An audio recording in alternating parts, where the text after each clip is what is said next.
building future-ready careers with purpose and innovation. And today's event is part of the Freedom 250 celebration, commemorating 250 years of American independence, while celebrating innovation, leadership, collaboration, and enduring partnership between Nigeria and the United States.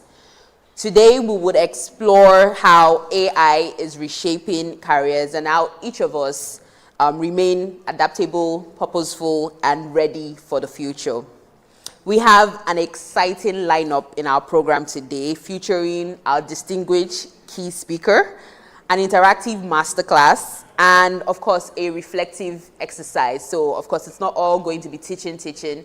We're going to take you through some actionable steps that you can begin to implement today. And there will be opportunities for us to have meaningful discussions during the Q&A session. So to formally introduce today, my name is Dr. Adora Eyi. I'm a 2022 TechWomen Fellow, and I have the pleasure of serving as today's host for the masterclass. Thank you. So to formally declare today's event open, it is my honor to invite the National President of the U.S. Government Exchange Alumni Association Nigeria, Dr. Nusaiba Tukura, to deliver the welcome remarks and to officially open today's masterclass. Please join me in welcoming Dr. Tukura.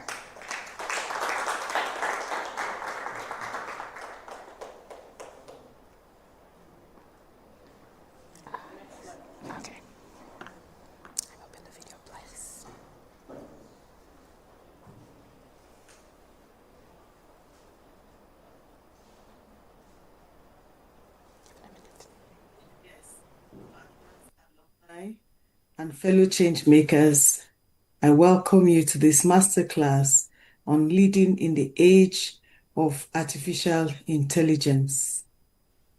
As a STEM professional whose journey has moved from lab and data-driven problem solving into leadership, policy, and development, I stand at the intersection of technology and social impact.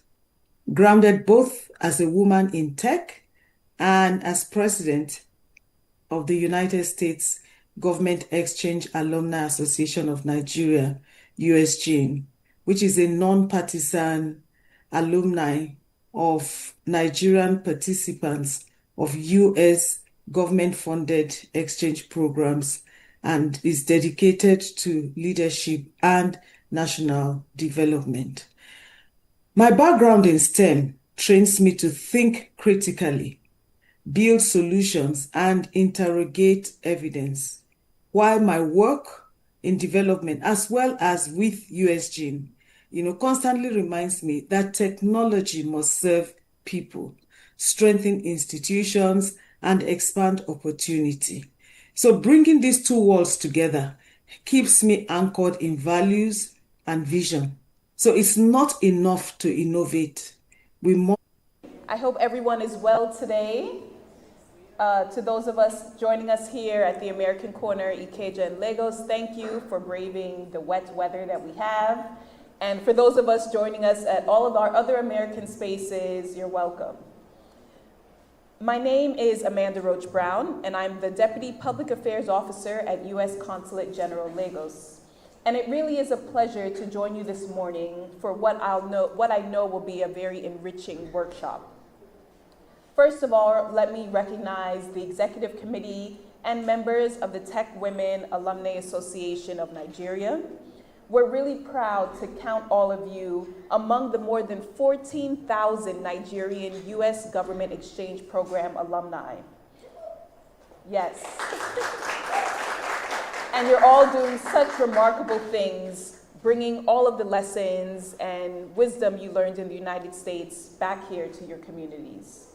I want to say thank you to our facilitator, Dr. Jeannice. And she was not only one of the founding mentors for the TechWomen program, but she's also lent her experience over the years to other Department of State programs around the world, including over 10 international trips, of course, among them to Nigeria, and most recently to Morocco. So again, thank you for coming to share your experience today. And then a warm welcome to all of our participants, especially our youngest learners who I understand are representing Bauchi, Kwara, and Plateau States, members of the AI Workshop for Girls. We're very excited that you're all joining us. This year, the United States of America is proudly marking our 250th anniversary of the signing of the Declaration of Independence.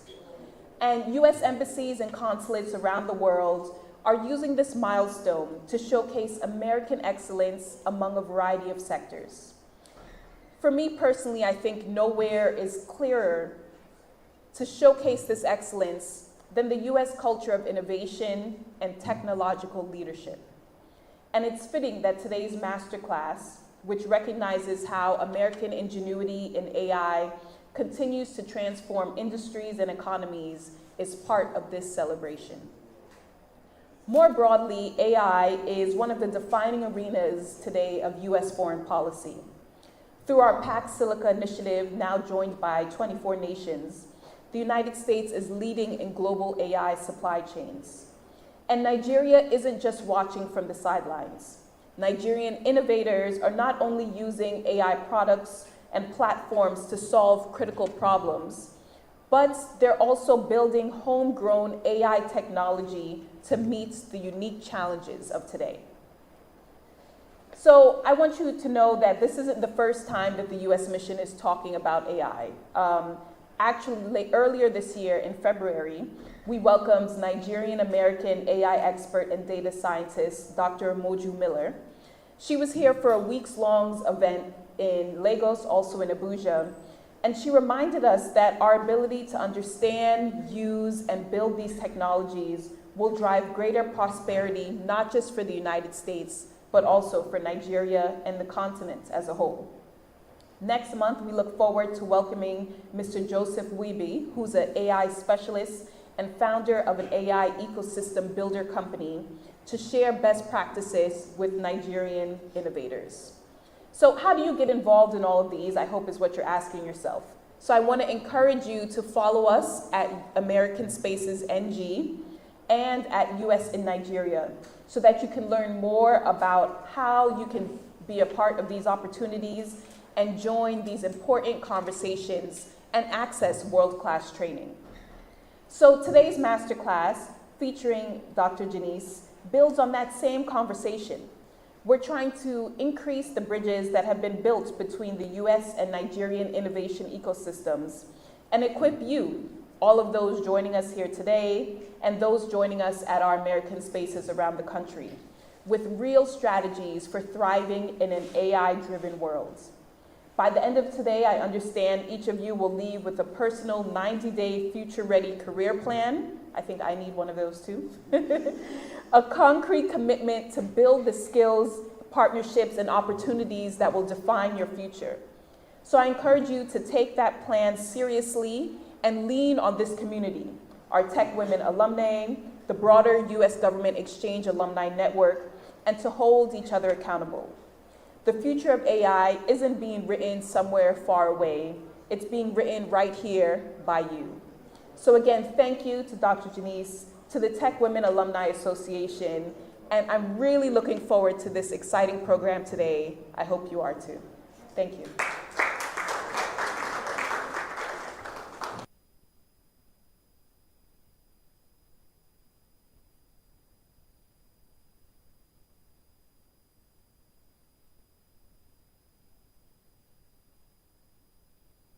Continued support to initiatives that empower women across the world. We're super excited to listen to women grow their skills and grow their knowledge in technology and innovation. And so we're grateful for that opening remark. So next, it's my pleasure to invite the president of the TechWomen Alumni Association Nigeria, Dr. Caroline Simon, to deliver our welcome remarks. Please welcome us in joining. Welcome, Dr. Caroline. Thank you.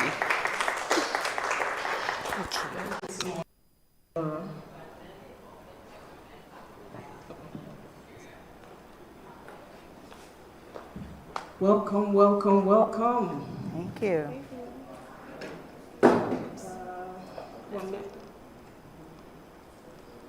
As we often say in Nigeria, all protocols observed. No, but good morning, distinguished guests, representatives of the U.S. mission, our esteemed TechWomen Mentor, I can't Dr. leave it there. Jeannice it doesn't look good. Fairrer-Samani, Yeah. members of the TechWomen community, fellow U.S. Government Exchange alumni, and everyone joining us in person and online. Good morning and welcome. My name is Caroline Seaman. I'm the president of the TechWomen Alumni Association Nigeria. And I am super, super excited to be here and to be hosting. Yes, thank you so much. We came from Abuja and we have truly received a beautiful Lagos welcome with the rains and the traffic. Thank you so much for having us. So it is my pleasure to welcome you to Leading in the Age of AI, Building Future-Ready Careers with Purpose and Innovation. Our contribution as TechWomen Alumni Association Nigeria to the Freedom 250 celebration. As we commemorate this milestone, we celebrate a remarkable legacy of American innovation, a legacy that has produced technologies, ideas, and entrepreneurial ecosystems that continue to shape industries, transform economies, and create opportunities around the world, including here in Nigeria. From digital technologies to artificial intelligence, expanding opportunity and inspiring global progress. One of those remarkable innovations is not a piece of technology for us, but a people-to-people investment. The U.S. Department of State's TechWomen program, through leadership development, mentorship, and cultural exchange, the program has connected women in science, technology, engineering, and mathematics from Africa, the Middle East, and Central Asia with accomplished professionals in the United States, equipping us to lead, innovate, and create impact far beyond our own communities. Perhaps the greatest strength of the TechWomen program is its culture of mentorship. Long after our fellowship ends, mentors continue to invest in us, continue to invest their time, their expertise, and encouragement in the success of fellows across the world. I can attest to that because I'm still in communication with my 3 mentors since I did the program in 2017. Yes, my year started with one of my mentors asking me, what's the plan for 2026? That is how committed our mentors are to our progress and our success. Yes, we really can't, we just can't do without our mentors. They're amazing. So today's masterclass is living proof of that enduring commitment. We are deeply, deeply honored to welcome back one of our program's pioneering mentors, Dr. Jeannice Fairrer-Samani, thank you so much, whose continued investment in the global TechWomen community exemplifies the very spirit of the program TechWomen. As we begin, I invite you all to be fully present. Let's forget the rain and the traffic for a minute. Come with curiosity, challenge your thinking, embrace new possibilities, and allow today's conversations to inspire practical action in our different spheres of influence. I hope that this session equips each of us to lead confidently in the age of artificial intelligence, innovate with purpose, and build careers that create lasting impact in Nigeria, across Africa, and around the world. So thank you all, and once again, welcome to this very impactful masterclass event. Just before I hand over to you, I still have one little assignment. I would call up the Deputy Public Affairs Officer, Ms. Amanda, to do a special presentation to our mentor. So before we begin, we're doing this a bit different timing than we usually do, but we wanted to, again, take the opportunity to recognize Dr. Jeannice Fairrer-Samani. Can you please join us on stage? And what we wanted to do... Just 1 minute. Yes. I need Oh. to hear you on the YouTube. Oh, sorry. What we wanted to do was to give you our U.S. mission thank you for coming again and really for maintaining the relationships that you do with all of the tech women. I've only been here a few minutes and I've heard already, I've seen someone almost cry when she met you in person. So really your impact has been felt and we thank you again for coming all of this way to share your knowledge with all of us. We wanted to present you with a small token of our appreciation.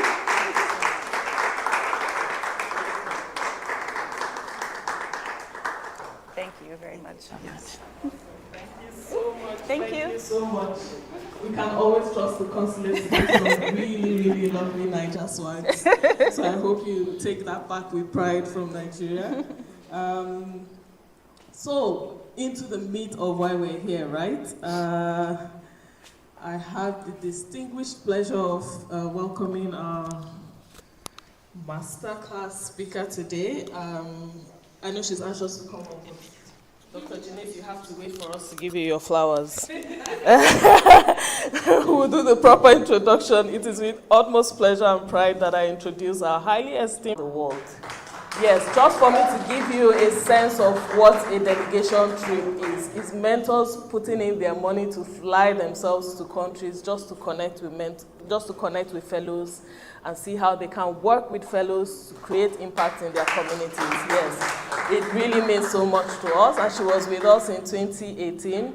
We had such a fantastic time. She visited Lagos, visited Abuja, went to communities, different high schools, public schools. She has seen the butter, she has seen the local schools in our public secondary schools as well. She's a Fulbright professional and participant in the US Speaker Program, contributing her expertise in AI governance, smart cities, and digital transformation, and proudly carrying the Bureau's public diplomacy mission across a speaking and advisory footprint of 41 countries. That is a big deal. That is a big deal. That speaks volumes, commitments. We truly appreciate you. Thank you for being with us today. Please, we'll have you come up and deliver your masterclass session. Thank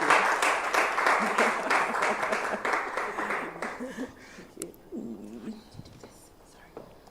Will you want to sit? You can stand for a bit and we'll bring a chair. Good morning. Good morning. Good morning. Good morning. Now that's my Lagos hello. So it's quite an honor and a pleasure to be here, to be home. It's very emotional for me to connect and reconnect and to meet new friends. So I'm just going to take a breath as we're putting up our slides. We're going to hold all protocols accordingly, but I do want to acknowledge definitely the council. So thank you very much for being a part of this incredible opportunity and experience, as well as our consulate, if you will, an American Corner. Thank you. Okay, super.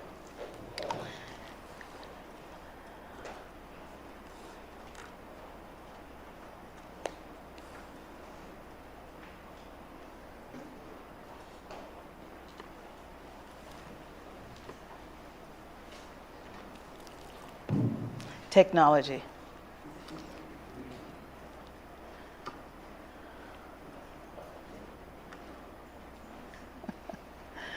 Okay.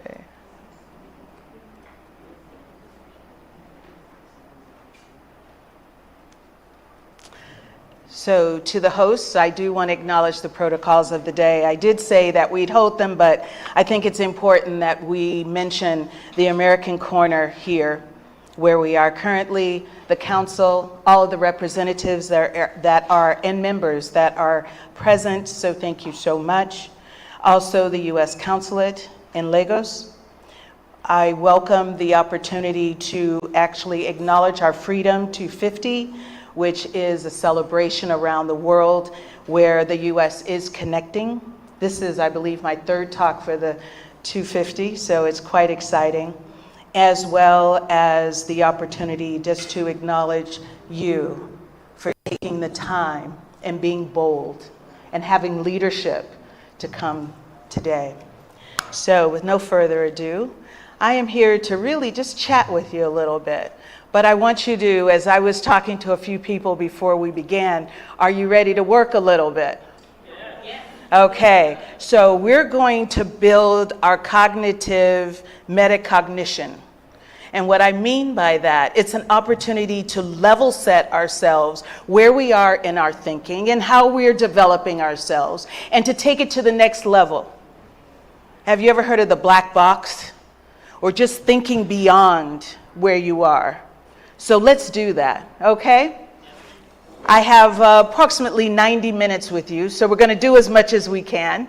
But I'm hoping that in that 90 minutes, we can begin to really forge into a true understanding of AI to some degree, but also looking at it from the standpoint of implementation, which is the critical factor. You can have a tool, but it's just a tool. It'll sit on a shelf. It'll collect dust. You'll hear lots of conversation around it. You hear some pushback. You hear some deep dives. And you'll hear people that are actually expanding their ideas and concepts around it. But here's an opportunity for you to think for yourselves, for you to take ownership and to corral that into exactly what you want to do in your career, and more importantly, in your lives, to thrive, to be well, and to move forward, right? Are you ready? Okay, and in the Q&A, so make notes, please. Please take advantage of any Q&A and allow us to respond accordingly, all right? So leading in an age of AI. So I have a friend here that is actually going to introduce me, I believe.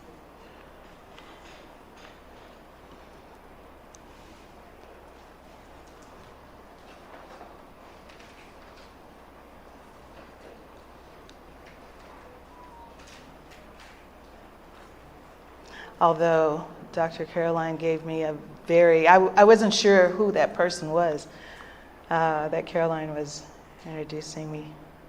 When she was introducing me.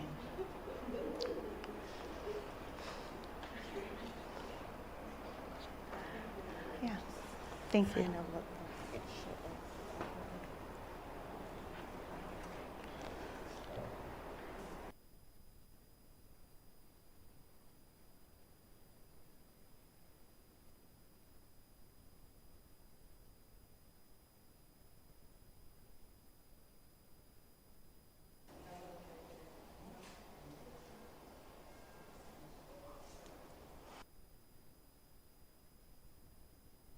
That are in the American corners and other locations, hello, you are included. It's an important piece of what we're doing today. So if you have any engagement, any questions, please feel free to send them forward so we can communicate with you as well. Technology. It is our friend, believe it or not. But this in itself is an example that it is a tool. You cannot completely depend upon it. Yes? Especially when it comes to, we're talking about AI and various tools such as that. You cannot completely depend upon them because it's about the human in the loop. It's about the human connecting to the tool, right? So it's man, woman, and machine. So keep that in mind as we go through some of these technical glitches, really to see it firsthand as to the lack of response until a human actually tells it what to do. This is a perfect example. So we say nothing is by accident. So truly. It says it's playing, but it's not playing. It's the bandwidth. I don't know. I think it's the internet. Yes, the bandwidth. It's the bandwidth on the internet.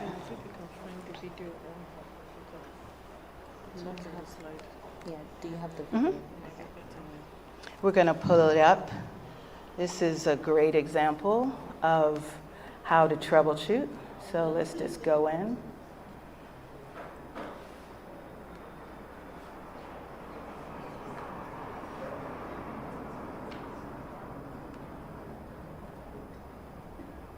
Oh, you get to see all my back door here. And just put in introduction.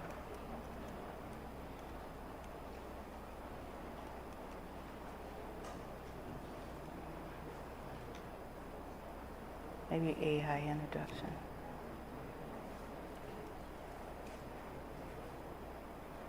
Scroll. There she is. Okay, let's see. We brought in Ava. So let's hear from Ava if she is going to work now. Again, it's bandwidth issue. But the example, we might just bypass this. The example that I wanted to provide is that you can utilize an avatar to take the place of yourself in your business, in your presentations, if you're in the university. This is an additional tool. Is she speaking yet? Not yet. This is an opportunity for you to integrate part of an AI tool. And she can actually be more like you. You tell her what to say, and she presents herself in your position, in your stead. So I just wanted to share that with you, but we could bypass Ava if you like. Yes. Ava's not working with us today. Sounds like one of our colleagues, doesn't it?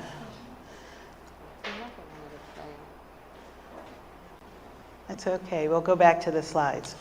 So with that to say, let's begin to really think about how AI is functioning. We'll go to the next slide, and then we'll go forward.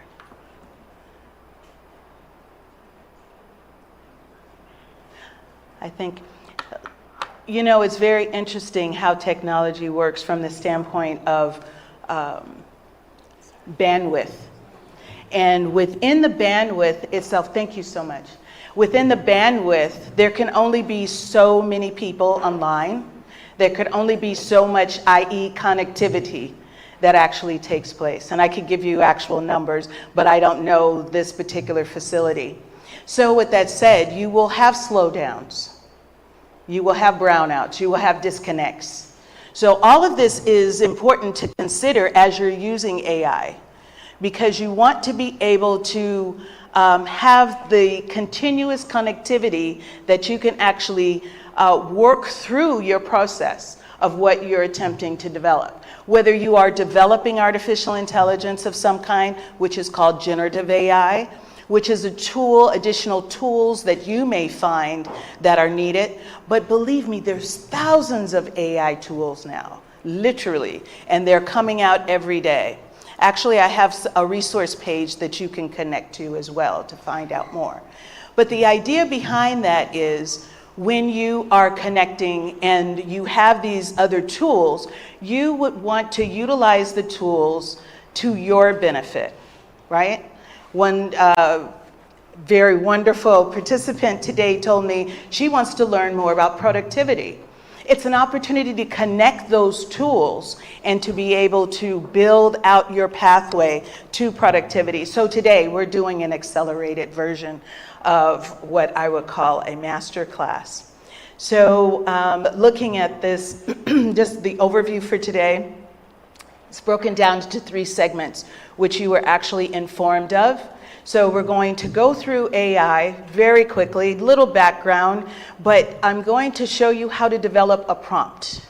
How many of you are familiar with prompts? Excellent. So in developing your prompt, I want to see if you have, or you can see if you are covering all the areas that are needed to develop a robust prompt, meaning a prompt that is going to give you the output that you want, right?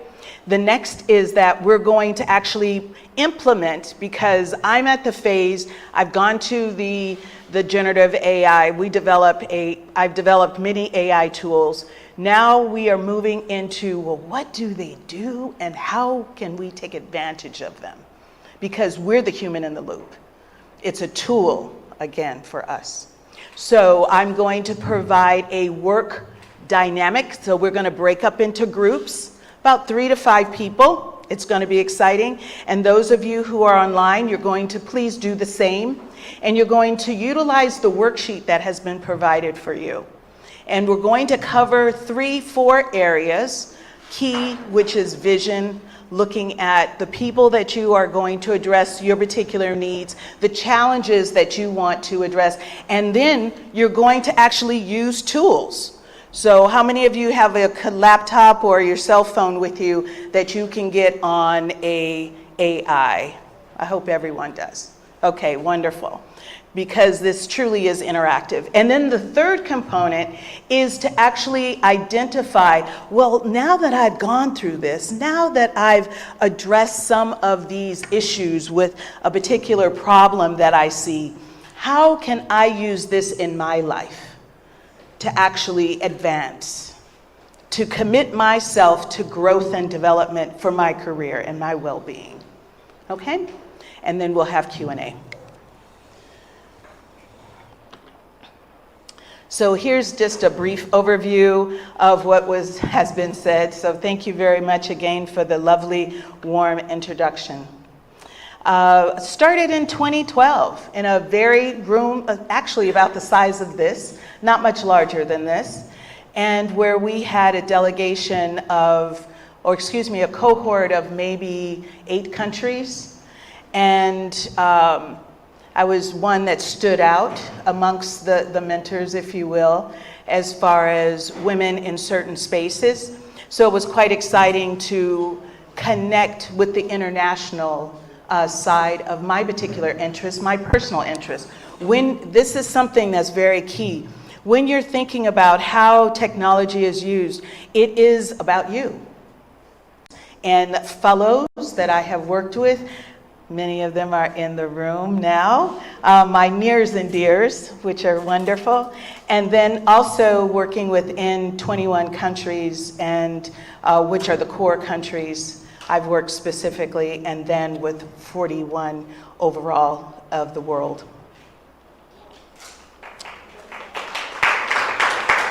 Thank you. Thank you. So in celebrating this 250 years of American innovation, it was a machine and remains to be a machine around the world. Starting in 1776, that was when we began to identify this as an operating system of liberty, if you will. I have to put it back into the tech lingo. And I said, no, it wasn't. And he says, but that's not what my book says. I said, okay. So I began to tell him the story about how to build a light bulb and how the light bulb was built. And it has a filament inside that if that filament did not work, the light bulb would not illuminate. And it was actually from Lewis Latimer, who was a Black inventor. So if Lewis Latimer would not have invented that filament, Edison, see, the name is not important. Edison, I retract that, just kidding. Edison would not have actually made the light bulb. We would not have manufacturing today, literally, because we would not be able to run the factories 24/7 in the night when the sun goes down. Impact. So just think about AI, think about yourselves and technology, think about your particular desires and the impact that you can have. This is key all the way through today and beyond. Looking at the 1990s, of course, we're looking at flight, we're looking at computing, we're thinking about the connection of internet. I remember in graduate school, believe it or not, when the World Wide Web was coming online. I was doing a lot of work on mainframes. I started working on computers when I was about 13 years old. And so in looking at this, I was comfortable. But people were saying, wow, I could talk to my mom in Europe. You know, I could do this, I could do that. We could aggregate materials. We could begin to calculate on a system as opposed to using our mental calculation or a T2 or something like that, a computer. So this is 1990s, looking at mobility. I have to also add, this is the era of telecom. So the cell phones used to be called PCS systems. And one of my first jobs out of graduate school was actually working in a telecom company. So I was an engineer on both sides of the table, meaning I was in civil engineering, but I also worked with Motorola. Motorola was the actual one of the manufacturers for a PCS, your personal computer system, the cell phone. But I have to back it up even further than that. There used to be a phone that was connected in a car, and it was about the size of a brick, about a little bit bigger than this, and about 4 times thicker than this. And it was brought out by Pac Bell. Pac Bell actually had these cell phones implemented in cars. And many of the individuals that had them usually were businessmen. It wasn't very approachable. It wasn't anything that you really could afford on a salary, if you will. But Pac Bell had in mind, they said, Pac Bell, one of the large companies for telecommunications across the world, actually, they said, well, we want to be able to take it out of the car. There's a problem. We're having difficulty because we're talking about innovation today, right? There's a difficulty in actually taking this out of the car. Every time we attempt to build this technology, we are having problems. It's not connecting. So they gave the opportunity to a man that actually developed it. So I challenge, I've got a surprise for anyone who can find out his name. You can tell me during Q&A who that person was that actually designed the first cell phone. Okay? So that's a challenge. And that goes out to all of the centers. Okay? Just let us know if you found out who it is. All right. And then so today, now we're talking about artificial intelligence. We're here. And what exactly does that mean? We're looking at the relationship between man and machine and how we can actually build and direct and guide large capacities of information. So I just wanted to share with you just a few inventors here. Nigerian inventors, and this is just a few. I have a list of Nigerian inventors. And I want to acknowledge these very few that are on the slide as being trailblazers and innovators and concept providers and actually changing the way that business is done. I recently met Tio. She was at a health fair a few days ago. And I believe her father is the owner of Zenith Bank, if I'm not mistaken. But all of that to say, I was just told that by someone else. So all of that to say, she's doing incredible work in the healthcare space and emergency services and providing that across the continent. These individuals have taken hold of concepts and found a need, identified a need that they wanted to challenge and find a solution to. And that's what you're going to do today. Here's a few American icons I wanted to bring to your attention. That's Lewis Latimer that I mentioned. All of these that, again, there are pages and pages of incredible inventors. But these few that I've identified are individuals that have impacted my life personally. So I just pulled out, if you will, showcased a few. Lewis Latimer, who I shared with you about the light bulb. And this incredible woman, Marie Brown, she actually still works at Google. You know CCTV? She was the actual inventor of all the surveillance televisions. Yes, incredible. Also looking at the washing machine. We all wash clothes.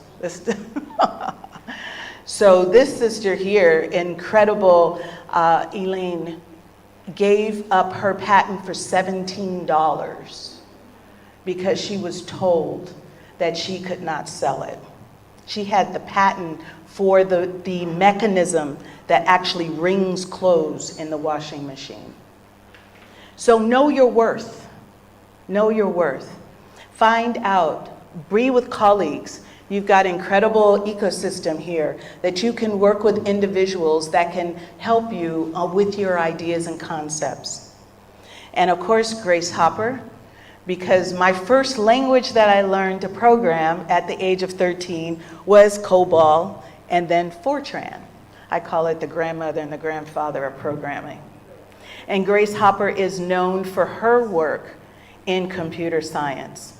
And then most recently is Roy Clay, who was a colleague of mine. I met him several times, and now I'm working adjacent his son, who actually developed HP computer systems. HP would not be HP without Roy Clay. So I say this to you to say, your idea and your concept could be huge. Dream, and then build, which is what we're going to do today. And last but not least, just a quick acknowledgement and homage to my family. Just a few of my family members. My daughter, who actually started the robotics program at NASA when she was in high school. I didn't take her to high school. She actually did her high school at NASA. She built the RFPs, which are 150-pound robots with a team, mind you, and they actually competed around the world. Riders for DTW, which is the Detroit Metropolitan Airport. So he's done incredible work, and he also was the first Black detective in the United States. It's all verifiable. So if you could imagine what he dealt with, the pressures that he went against. So again, that is to say, when you're against the pressure, when people are doubting you, you have to keep pushing forward with your dreams. He did incredible things. He was a lobbyist and other things. So he was in Washington, D.C. most of my life, going back and forth between Michigan and Washington, D.C. And then my father, who was an electrical engineer, and he was one of the contributors to the first mobile robot for Burroughs Corporation. And that tells part of the story about me coming from Michigan and moving to California, because he came to California as part of the Great Migration, the last influx of people coming from the south, moving north, and then moving west.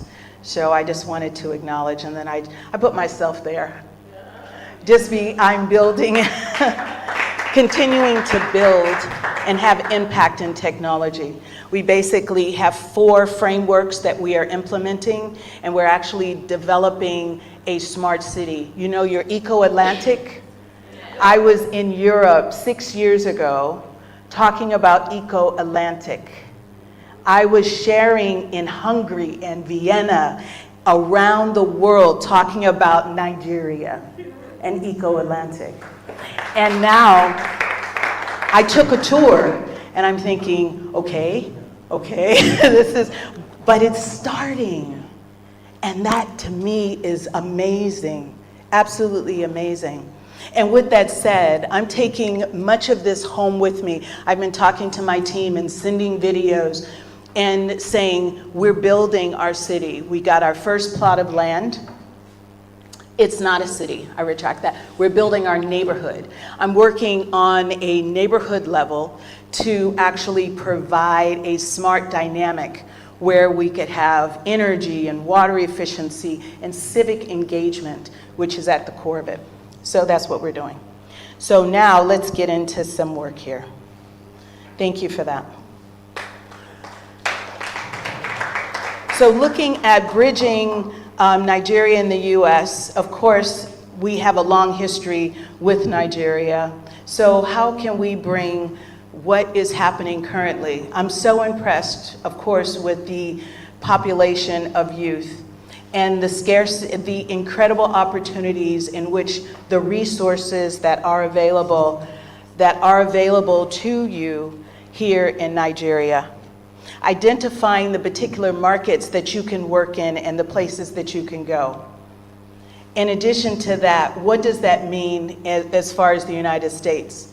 The capital, the increased connection of engagement through mentorship, through connections. Many of you may have relatives in the US. Tap on them. Ask them to give you entrees and introductions to individuals and to help you through the way. The exchange programs that are offered through the embassy are incredible. You can build your network to develop. And then together, those partnerships are really what can help to fuel and go through the opportunities of the pipeline and to develop and to work through the Nigerian leadership that you have in place.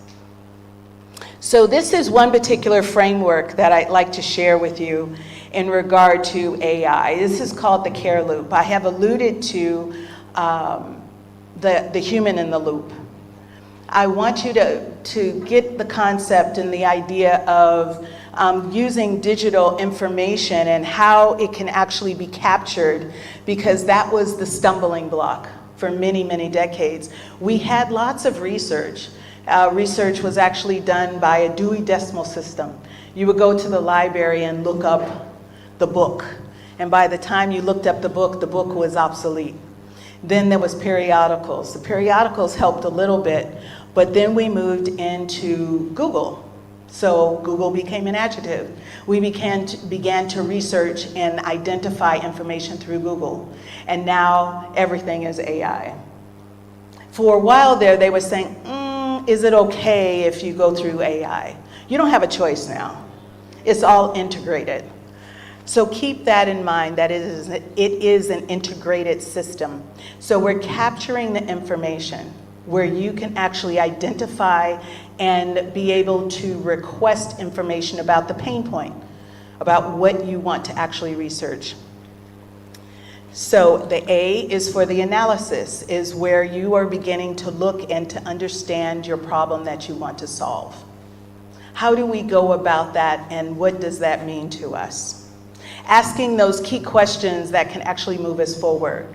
The response, and I'm going to actually provide a slide and some conversation, let's have that, around how we can actually respond. When do we stop asking the questions? When do we decide that we have enough information? And then the E is to actually evaluate the information that you've obtained. Okay? So this is part of the care loop, and you can't do it without human engagement. So now, what is AI? I should have asked you that before I put up the slide. But the reason why I don't mind putting the slide there is because I want you to have your own understanding of what AI is. What is AI? I'm putting it out to the audience. I see you all reading. Some of you are reading, not everybody. But what is AI? Do we have any comments from online?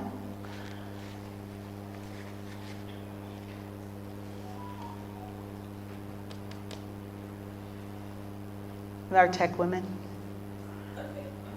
Please. What is AI? Introduce yourself, please.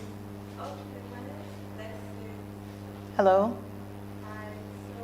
So AI is like artificial intelligence. So it's you communicating with the. Okay. Good afternoon, everyone. My name is Leslie. So artificial intelligence, AI is artificial intelligence. So it's just like human communicating with your computer, your system, a machine, telling the machine what to do, like what you want machines to help you to do. Then it can help you like enhance your tasks to make it better, or it also make mistakes. Or as human, we can also get like perfection or to make your task easy with artificial intelligence. Very good. So making your tasks easier, right? Anyone else want to add? Please. This isn't a keynote, this is an interactive engagement. So feel free. Thank you. Good morning. Good afternoon, everyone. My name is Brianna, and AI is short for artificial intelligence. So I would say it's a machine, a system, that a tool you can communicate with to get information, to do work better, to refine whatever idea it is that you have to solve a problem that you need to solve for you. Excellent. Thank you. I love that word. Also, refine. Refine. Well said. Well said. Thank you, ladies, for both of those comments. So AI is a capacity builder. It's an opportunity, it's a tool, it's an engagement, meaning there's an exchange that is taking place. Okay? So if we have that mindset of exchange, that means that whatever we get, it may not be what we think it is. So we have to dive in a little bit deeper and a little bit deeper. And how do we go about that? We continue to ask questions. So that's that metacognition that I had mentioned in the very beginning. We're building our thought process as the tool is also building, right? It's important, and the reason why I'm putting a lot of emphasis on this is because there's that fear factor. The push is that it's taking our jobs. It doesn't have to take the jobs. It needs humans in there to actually run the machines. It needs human engagement and a scope of individuals with skill sets that actually contribute to the development of the tool. Okay? So it's very, very important. And keep in mind also it's a system, and I'm putting emphasis on these because it's a system whereby you are aggregating, you're bringing together various tools that think differently, that perform differently. Right? So it recognizes patterns. That's the data, the digital side of it. It's an opportunity to understand languages. When I was in Morocco last week, it's beginning to actually read Azuri, thank you. I may be mispronouncing. But that is their indigenous language, which is like hieroglyphics, which is amazing. So I could see it doing that for any language around the world. It's actually making predictions as well as solving problems for learning. So it's much further along than writing emails. Please don't use it for letters. It's nice, it's a nice start, but don't use it just to write letters, because that's not true AI. And it is a shortfall for you as the cognitive, as the person in the loop. Okay, so how is it used? It's used in various areas here, as I've identified, and various domains and sectors. We're looking at customer relations. We have personal, it goes beyond the chatbot to the actual person. If I was here for another opportunity, it would be, we could show you my personal assistant.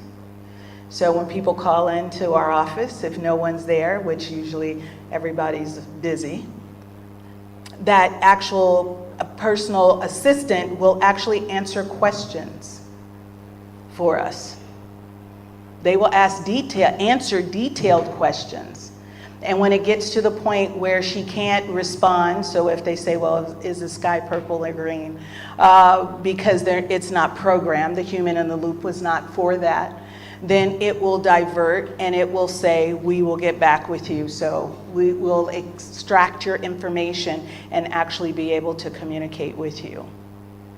So that's just a small example of the customer response and customer service that can actually take place. Everybody knows that when you go online, you may go on an Amazon or you may go on some other e-commerce platform, and then all of a sudden you see something pop up in your screen that you looked at a few days ago. That's also part of this customer experience. Looking at supply chain, all the logistics and what have you, mobility, looking at human resources, being able to hire, having the right keywords in your applications and in your resumes that actual computer systems depict and say, because you may think that you wrote an excellent resume. I've been one of those people. I said, oh yes, my bio, and then all of a sudden the AI will say, well, what about when you did this? I said, oh, I forgot about that. Well, let's change the language so they can better understand. You can ask your AI to clarify even your prompt. You could ask your AI to actually write your prompt. What is the best prompt to actually ask? Is everybody with me on this? Have anybody ever used any of those kinds of dynamics? Excellent, excellent. Well, you're way ahead of the game. And then also looking at fraud detection. So cybersecurity is always a critical factor.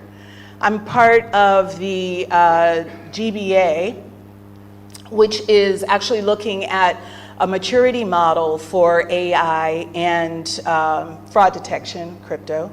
And it's a wonderful cybersecurity, excuse me. So it's a wonderful opportunity to think about how AI can actually impact cybersecurity. And then moving forward, thinking about the creation itself and then research, of course.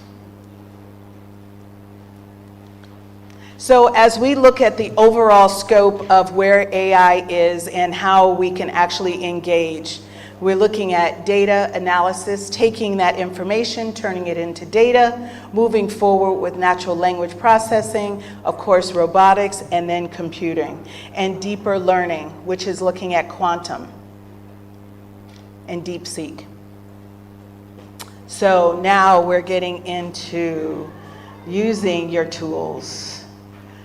I have 3 that are free and identified as free tools.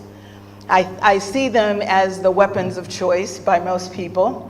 Looking at your GPT chat. How many use GPT chat? Majority of people. How many use Claude AI? A few. Okay. Some overlap there, which is good. How many use Gemini? Okay.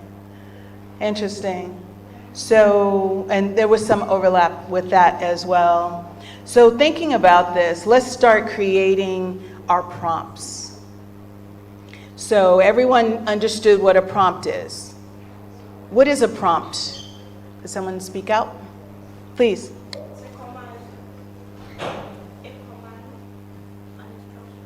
An instruction, a comment or instruction. Okay.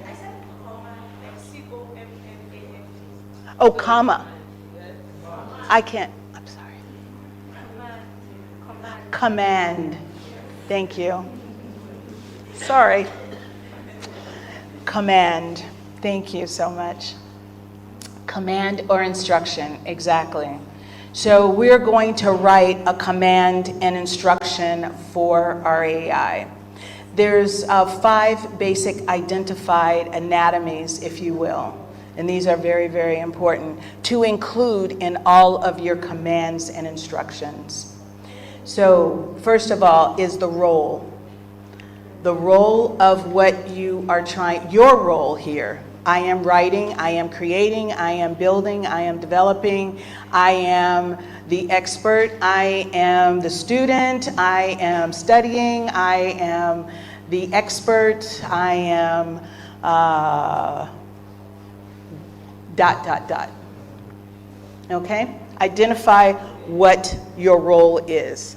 The second component is looking at the task itself. Tell it directly what you want it to do, which you probably are doing, but be direct. I am developing a plan. I am developing a workflow. I am creating research. I am dot. Okay. The third is looking at the context itself. What that means is that you have something that you actually want to solve. You have a question, you have a problem, you have a challenge, you have some work that you want to solve. That's the time to write it out explicitly what you wanted to do. The more information you give it, the better. Be as explicit as possible. The fourth is looking at the actual format. How do you want it? Because automatically we think, oh, it's just going to be a document. But it could be in a table. It could be in a web design. It could be whatever. ... It used to be that we would have to program all this in, but now it's programmed in the back end. Okay? Next is to refine. That was mentioned earlier. So once your prompt is sent out, you can actually type in the word run, for those of you who have taken computer classes before. You could type in run, and it will run with it. You could actually tell it, do not publish. I see 2 hands, 3 hands, 4, 5, out of the room, 6. You've gone into your actual system. I could do that if you'd like. Do you think we can do that? Okay. I may need your help to toggle back and forth. It'll be faster. Please. We'll go in and I can actually go into my GPT. Is GPT good, or do you want to use Claude? GPT? Okay. Hi everyone online.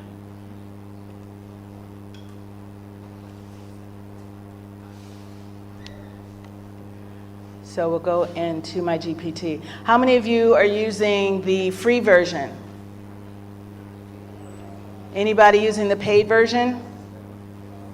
Try to use the paid version. I know it's $20 a month, it's rather expensive, but if you can use the paid version, you could have a lot more security. So you want to go into your icon or your name at the bottom of the screen. Okay. Wherever your icon is on your phone or on your actual screen. Fantastic. Thank you. Thank you so much. Then you go into personalized. Click on personalized, which has been clicked on, and you know because it's at the top of the indicator here, the heading. Through your personalized, you actually talk about yourself. Let the AI get to know you. You want to write something that's warm. You could say, I'm writing something. Let's look at what the options are. Well, I don't want to change mine. But you can get an idea of what you want to, how you want to come across, if you will. I have enthusiastic, I have headers lists, I have emoji, I have embedded the emojis. So you want to begin to personalize. Here, I actually took mine out, but you can put your bio here. You could put your URLs for your social media. Personalize it. Because the more that it gets to know you, this helps with your productivity. The more that it gets to know you, the better and the more productive you will be. Because it will enable you to pull information from various sources that are targeted directly to what you are researching and what you're writing about. Am I making sense? Is it helpful? Okay. Tell me if there's some divergence you want me to go. This is a workshop-y kind of masterclass, okay? Engagement. All right? Excellent. And then you want to put in your occupation. You want to put your background here. This is what I do. I'm a technologist. I speak on tech and leadership. I am an AI consultant.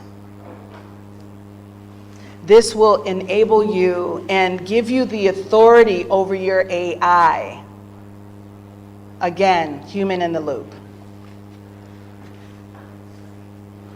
Your memory is also important. So you want to engage or disengage, in some instances, the memory. But what you do not want to do, or what I recommend, is that you want to leave it professional, your tone, and you also should decide if you want to train the AI or not. Meaning that whatever information you actually develop, it gives you the opportunity to contribute to the AI itself. I personally do not train the AI, but I do give it opportunity to reference any records of history that I have. Okay? Are there any questions? Let's take a pause there. Could we toggle back, please? Thank you so much. Are there any questions? Any from online? Sir? So we're during the session, during the work session, we'll work on that question, okay? Because that may be something someone else has to ask as well. So there we are. We've built our anatomy for our prompt. All right? And you know that you can also go in and build out your AI agent to take the place of yourself. Maybe that's where you're speaking of, that's also a part of cloning. You click on the plus symbol, we've already come out, but you click on the plus symbol where you have, where it says, what would you like to talk about today? And then there's a plus symbol. You click on that and then you can actually tell it what type of agent you want to build. You could also put that in your context of your anatomy that we're providing here, the role that you want to be. Say, I want to be seen as an AI technologist or an AI specialist in marketing. That gives you that context and that role, that identifies your role of how the research and the information that you will be gaining will be from that context, from that position, that persona. Okay? All right, awesome. Any other questions? Okay, moving forward. Here's an opportunity for you to choose a track of interest. I recommend choosing 2 tracks because we're going to break up into teams in the room and also online. So choose a couple of tracks, and I've identified 4 here. One is healthcare, which is phenomenal what's happening right now in Nigeria. It is amazing. As I shared with you, I attended a conference, a healthcare conference the other day, and I was overblown. What's being proposed right now in Nigeria is representative of where the United States is, and actually will surpass the United States because of the population as well, and the impact that it will have. So, and I'm here for a glaucoma conference. So I'll be speaking about AI and eye health care, optical care. So all of that to say, there's healthcare, there is learning tools for those of you who are working with groups on education and the like, and digital literacy. There's also small business. So if you're an entrepreneur or a developer, a founder of a company, you can choose that. Or community and safety. So that's somewhat of environment, whatever you'd like to feel comfortable. If that's your space and the others are not, that's a good space to be. Okay, so choose 2 tracks. So as we go into this next phase, now we're moving into number 2 of our 3 components for the day. you can begin to work in that space to actually do the research so you can see how AI can directly be implemented into your particular challenge. And I'm here to answer questions as well as online. Okay? Everybody good with those tracks? All right. So looking at the 6 keys to great prompts, we talked about the anatomy. So now we're going to address these keys to actually say, who is the audience that we are actually looking toward? Who are we actually writing this for? Who are we actually going to address? Who are the people that we want to support and take on in our challenge? The second is looking at the content, the location. You have to figure out a budget. You have to know their culture. And here in Nigeria, culture is always, it's very important, right? Looking at constraints. Yes, we have to talk about what it can't do.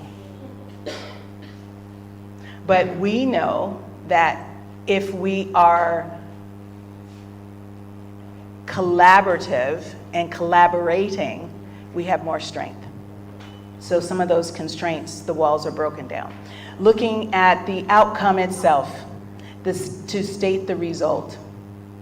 Get the idea to the finish line, how we can continue to get the information that we want. Looking at constraints again is number 4, just highlighting that budget if that's something that you are focusing on. Again, these are just key areas I just wanted to put emphasis on that we don't necessarily think about as we begin to build out our prompts. Looking at the evidence itself, the demand for that particular evidence, and then looking at the iteration. You can actually go back in, as I shared in the beginning, I'm reiterating because this is very important, to go back in and say, clean up my prompt. This is not getting me what I want. I am not happy because your AI wants to please you. And yes, I do say thank you. It's very, very critical to go in, make sure it gets you what you want, go back in again, iterate, do it again and again. Okay, this is key. Stop researching when the additional prompts are no longer changing.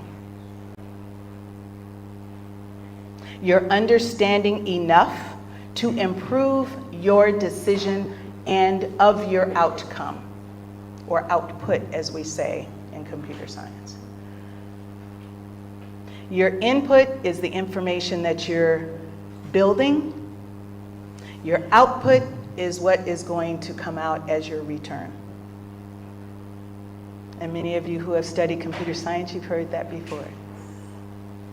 Your input is your information. And one other thought I had in regard to building out your personalization, just as a footnote here, is to add written pieces that you have already developed.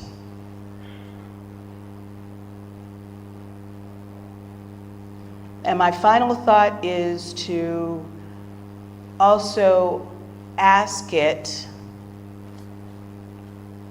ideation. This is ideation happening in real time. To ask it, what questions do you need to ask of me to better answer my question? This is worth noting. What questions do you need to know from me to better answer my question?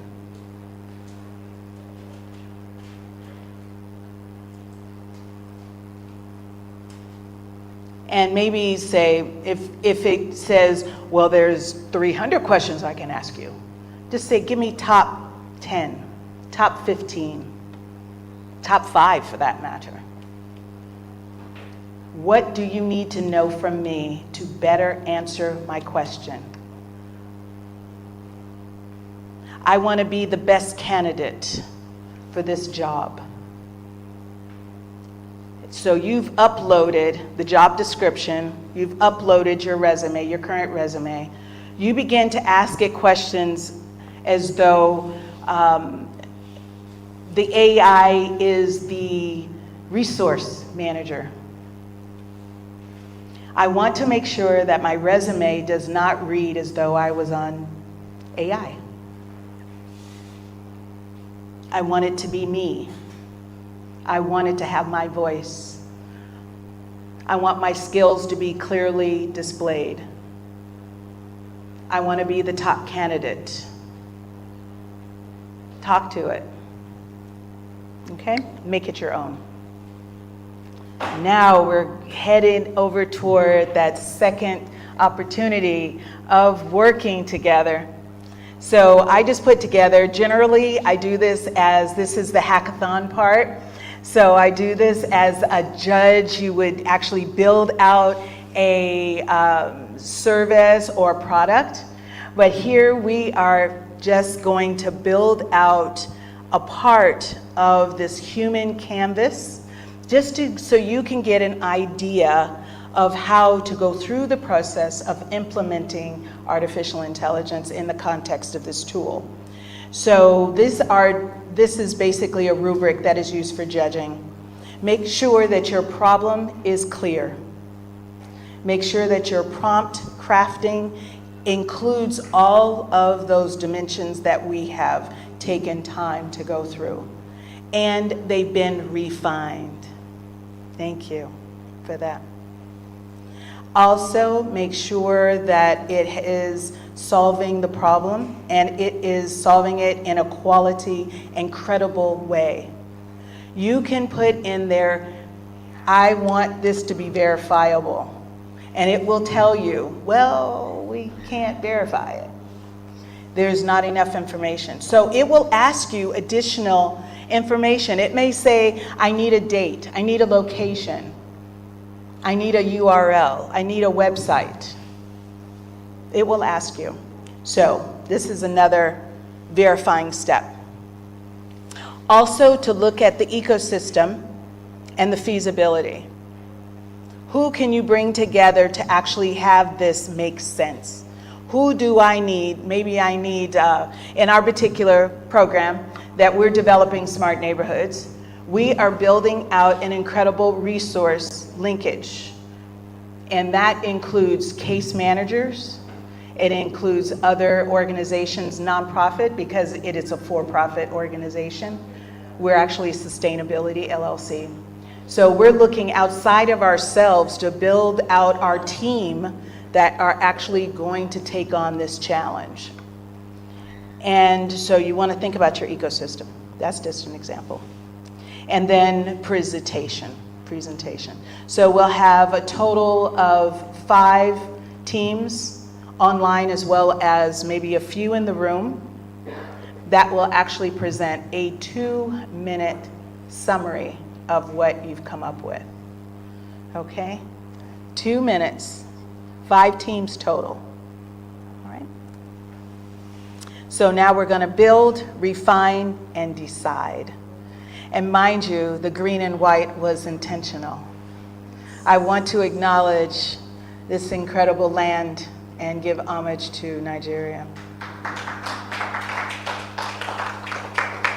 So looking at the problem, we're going to write the problem. We're going to name people that you want to, your girls' organization, right? Your professors, your company that you're applying to. Name it.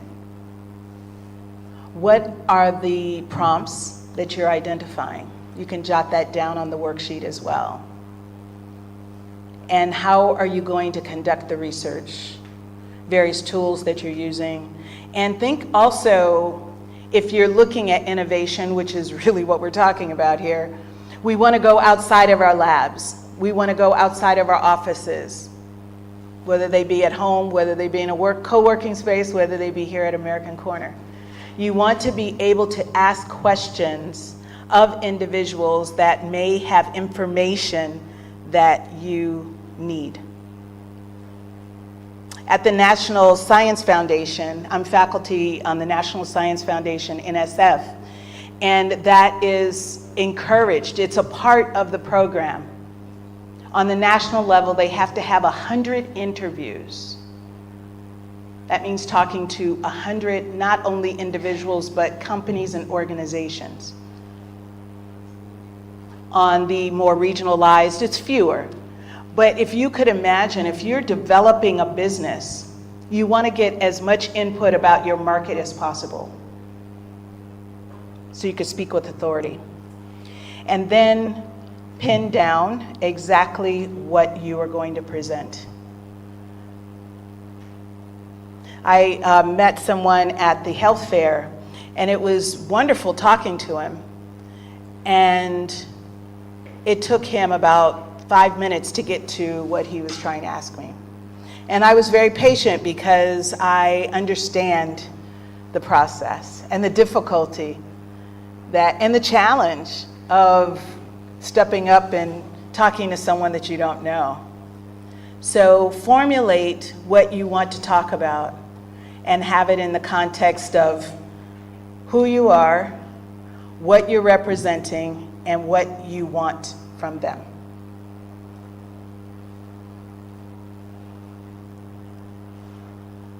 All right? Okay. Now we're going to build. So what we're going to build today is using a human-centered canvas that I have edited, and we are going to look at only 4 areas. So we're going to build. We're going to, there's coaches here, the TechWomen alumni are here that can also support you. Then we're going to pitch, and then we're going to conclude with our 3rd component, which is the actual commitment. So here is the worksheet, and this is also provided in the resource QR code that we can provide for you. We're going to focus on the actual people themselves, who you want to address, whether it be a human resource, whether it be your faculty member, your boss, whether it be an organization, whomever that is. Then you're going to address a problem. So that probably is going to take the longest amount of time. Again, because you're doing this collaboratively. There's a reason, because you want to build your ecosystem, you have to work collaboratively. So you're going to work on a specific problem. You're going to come up with, so spend about 2 minutes maybe, no more than 5, on identifying exactly what that problem is. You're going to identify what those opportunities are based upon some of the research that you're going to do with your AI. And also note which AI tools you're using, okay? It doesn't have to be those 3 that we identified. If there are others that you're using, feel comfortable to use those as well, but note them, put them down on paper or on your keyboards. And then looking at what vision are you actually achieving through the research. So this is what you're going to present back to the room.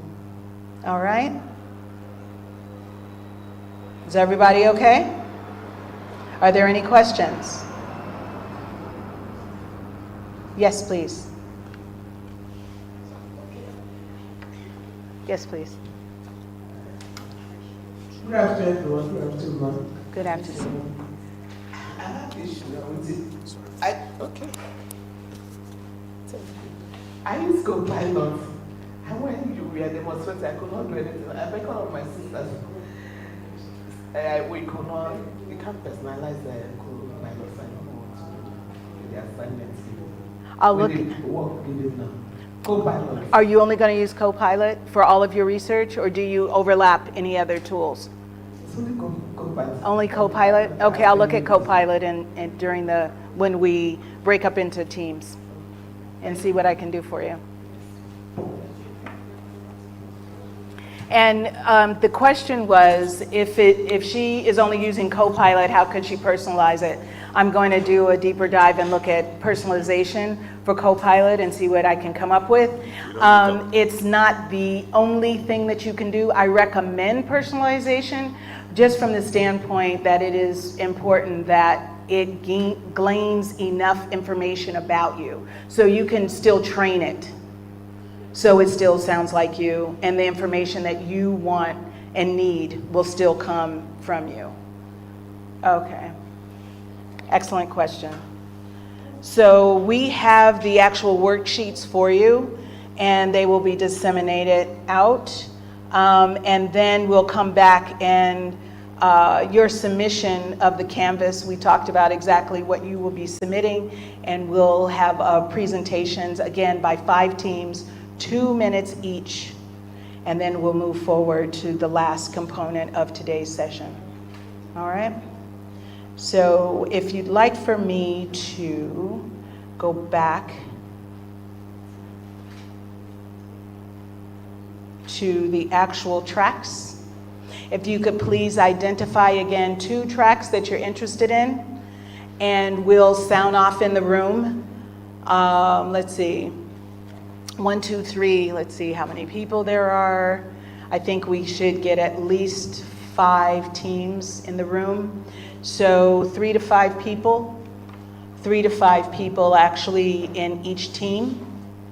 So it's going to be a little movement in the room, and then online, we're breaking up into a breakout session online. So we'll manage that on the back table. We want to read 2 questions for you from the online. 2 questions, yes. Great.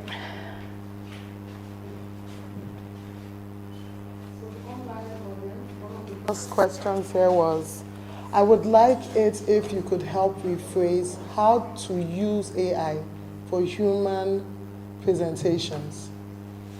For human presentations. For presentations. Oh, for presentations in general? Human presentations. How to use it? Yes. Is that making an avatar like as we presented earlier? Or is it just for presentations? So he just said human presentation. He didn't expatiate on it, it's about the avatar, but you could. Okay. There are 2 ways. Thank you. There are 2 ways for human presentations. I want to make sure that I understand the question. So one factor is if you want to have an avatar in your place for presentation, which you could do, such as I had Ava, you could use a DeepSeek. There's several tools that you could go online. On Canva, they actually have a connection to create an avatar. So you give it the script, you choose the person that you want it to look like, best resonates with you, or you can actually use yourself if you have time to do that, and it will actually look at your image. It takes longer to process, but it can actually take your persona and then create the avatar itself and do a presentation. And with that said, you can actually put that online and have it run commercials, have it talk about the different topics you want. If you're in school, you want to do a presentation, it could actually present the documentation for you if your professor allows it. There's many different uses. Now, if I understood the question also to ask, how would you use it in regard to presentations? The other side of that is you use the anatomy that we presented today. You build out the actual prompt, telling it exactly what you are, who you are, where you're going to present, who you're going to present to, as much information. If there's a URL or website for a particular event or some conference, say for instance, that they're going to attend that they want to present, you include that. You give a description. You give it as much information as you possibly can about the particular event or topic that you want to present on. And you can also upload your resume to say, this is who I am, this is what I want to present. Make sure you fill in the gaps. Tell me if there are any gaps. You continue to ask it questions. Again, cognitive thought, big thought around exactly what you want. So if you're telling it, I want to present today here at American Corner on this particular topic, it is going to give you suggestions. But I don't want suggestions. I want to talk about what I want to talk about. Remember, human in the loop. So these are my expertise. This is what I have been asked to talk about today. This is what I'm interested in talking about today. Then that is information that is included in your actual prompt. So again, I answered it in twofold. Tell me whether or not it is what that individual is asking. So the individual hasn't come back, but that was the question. I think it's a good response because I'm getting good feedback. The second one is a lot of people are asking, can I combine 2 tracks? Can they combine 2 tracks? Can they combine 2 tracks from, like, we were trying to determine if you are in small business or interested in healthcare. Some people are thinking they're interested in 2 instead of 1. Can I combine that? It would be difficult in this time frame to combine 2. So what? Take the learning from one track. Exactly. It's suggested to take the learning from one track because this is just this is a learning exercise. So we are just on the surface of what the possibilities could be. So if you're actually more interested in being an entrepreneur that is in healthcare, I say do the small business. If you're currently working in healthcare and you want to build out a product line or a service line or some department, then stay in healthcare.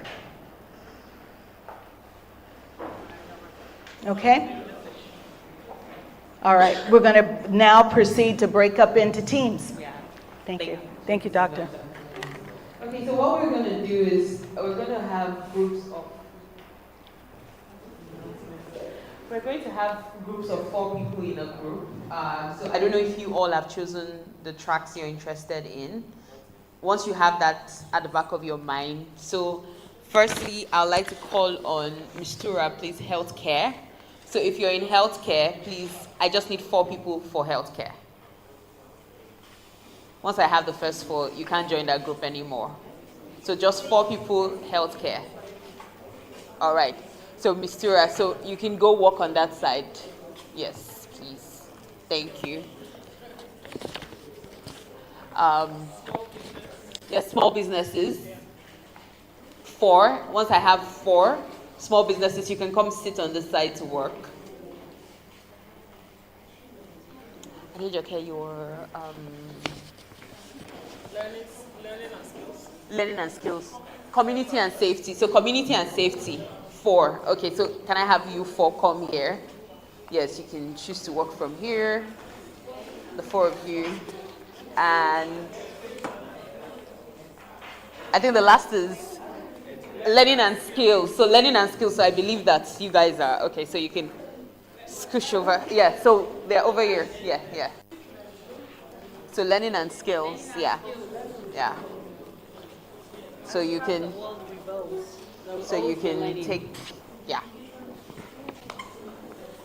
So please turn your chairs around and be comfortable. You're all working together, right? And of course, please, if you have any questions in your group, just indicate so that we will know how we want to get this done. Thank you.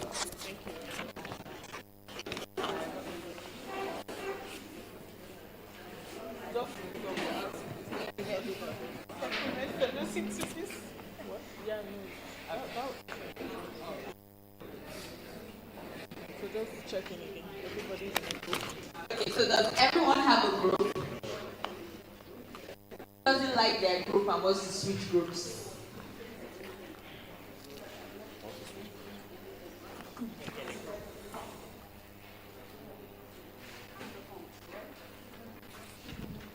Please, you can turn your chairs around so that you're not so far off. Yeah, maybe you come sit on this side so that you're not far off. Exactly.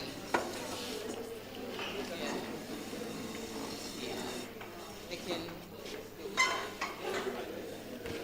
Thank you.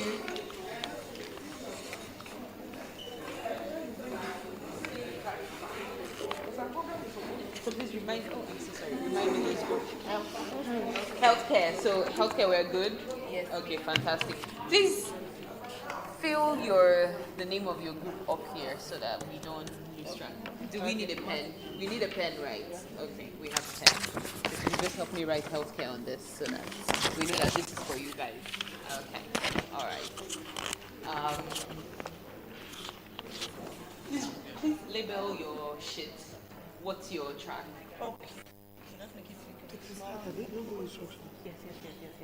Please start. Your time has started. So please start. What is the problem you want to solve within your track? Yeah. So what's the problem within your track that you want to solve? Yes. I want to know if you can assist them. Nothing major. They just figure it.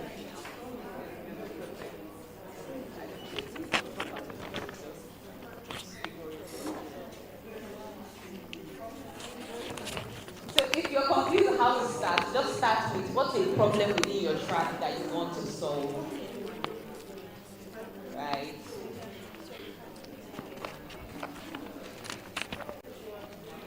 And we have some cheat codes here on the screen, so in case you are. Please label your shit. What's the name of your track, please? Okay, please. Just write it anywhere. Okay. Should I write it? Yes, please. And yet, we have our very technical here who can support you. If you have any questions, please ask her all the questions you want to ask her. All right. Small business. Oh, learning and safety. Okay, please, learning and safety, please label your learning and skills. Yeah, learning and skills. Please label it up there. All right.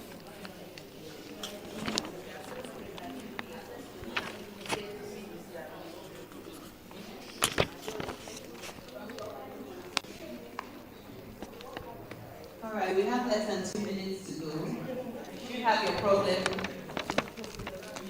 problem statement by now.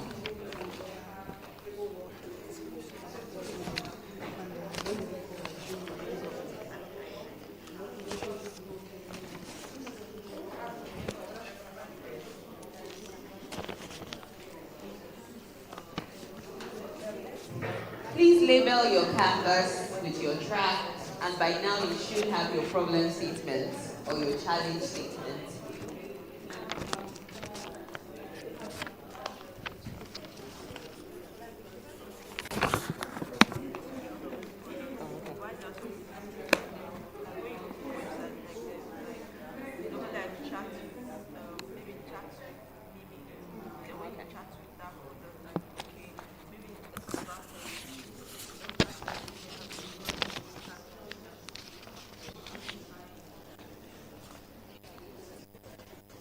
Don't worry, there's no right or wrong answer.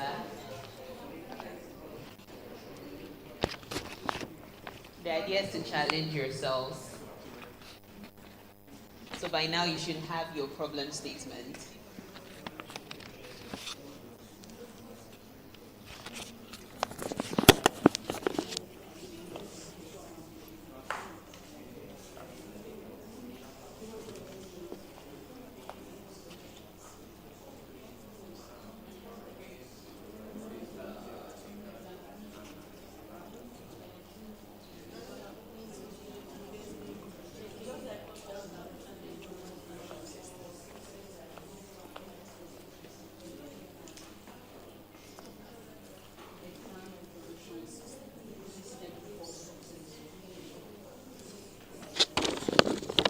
I see learning and skills doing something big.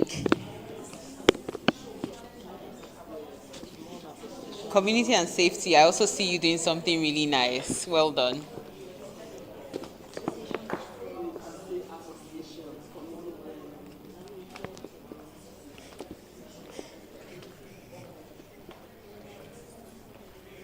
Healthcare, you seem to be left behind.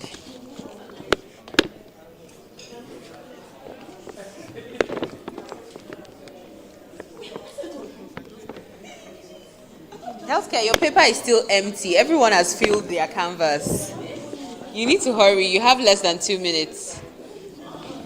You have less than 2 minutes to fill your canvas.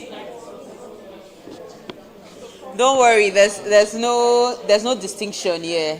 Distinction candidates. There's no distinction in this one.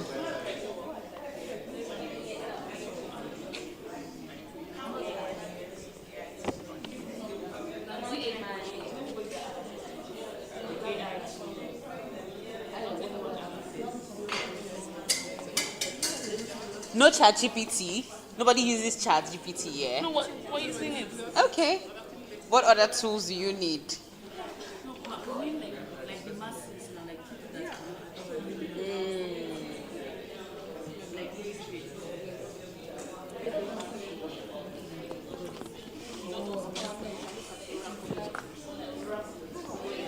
Cheat codes. Focus on the market you can address. Any market that does not align with what you need, remove them already. That's already an exclusion criteria. But I see the guys in learning and skills, their paper is full already. So healthcare, don't fall my hand.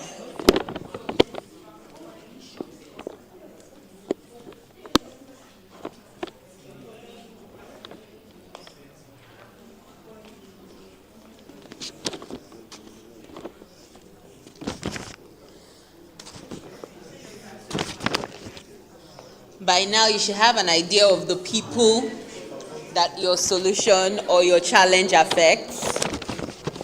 You should also have an idea of who you need to work with to get your solution off the ground.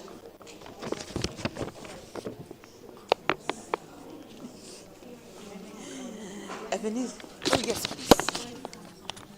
Thank you.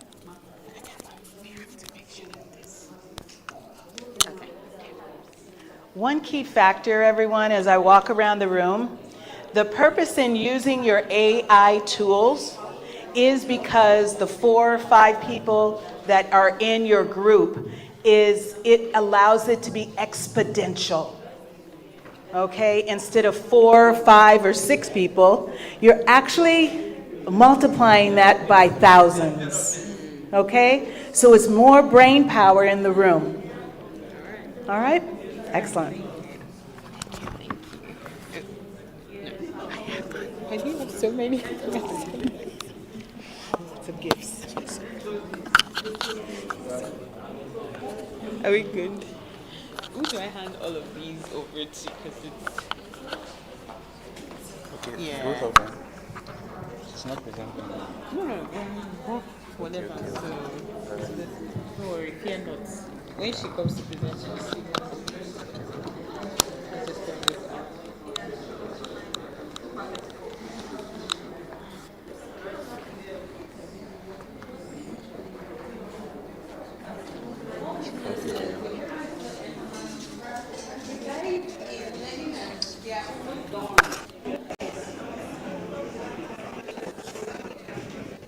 We have a minute left. 1 minute left.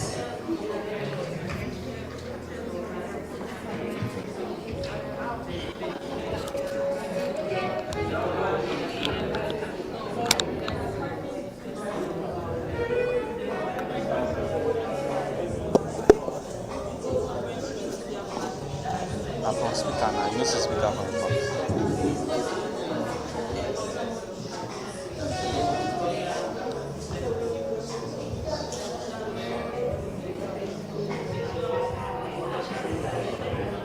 Please start putting finishing touches to your canvas.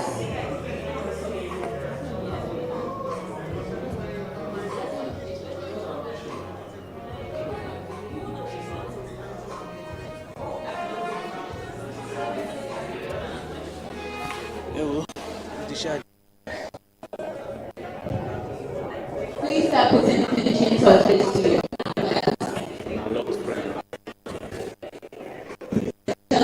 start shortly.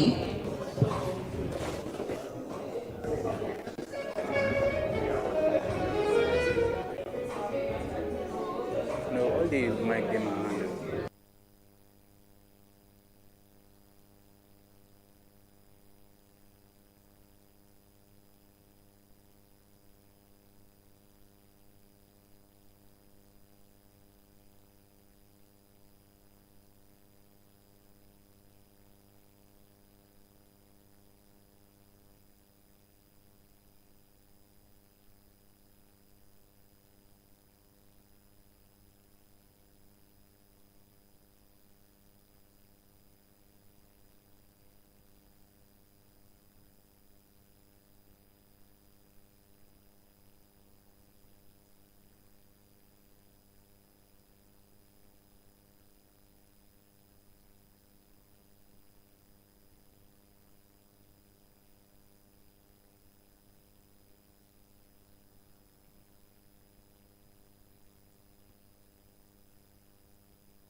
Are we ready?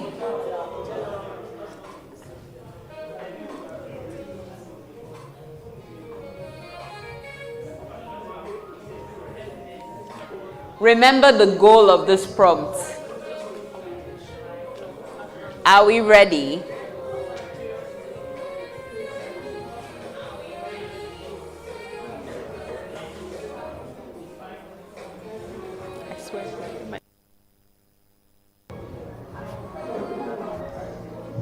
We're counting down the final seconds.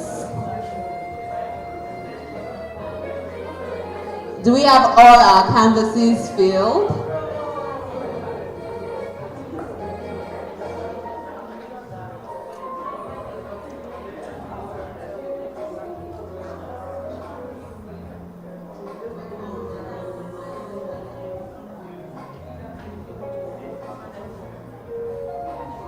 Okay, final seconds left. So right now,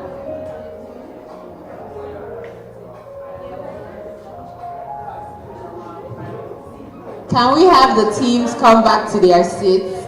Can we have everyone come back to their seats? Thank you so much. Can we have everyone in their various tracks return back to their seats?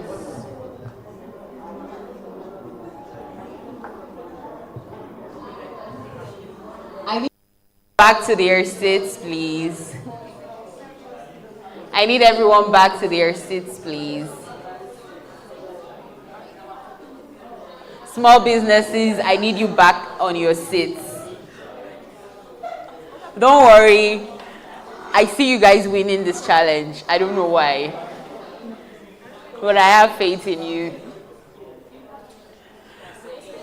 Yes.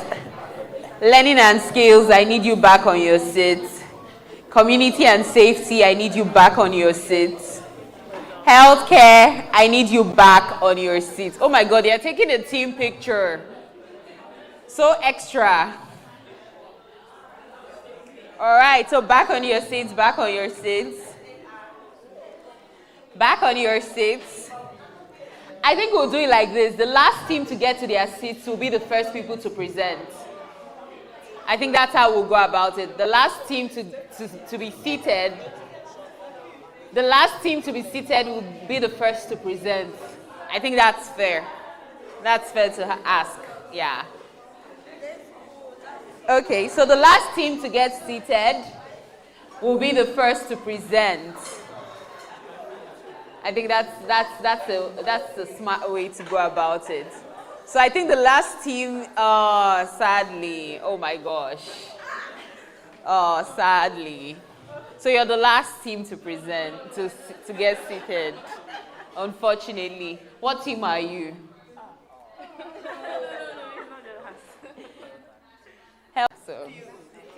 So still, healthcare still goes first, right? I mean, we can't do anything without health, so let's be fair. All right. So Dr. Jeannice, how do you, yeah. Hello, everyone. Welcome back, welcome back, welcome back, welcome back. Let's have some hand claps here. Get this energy flowing.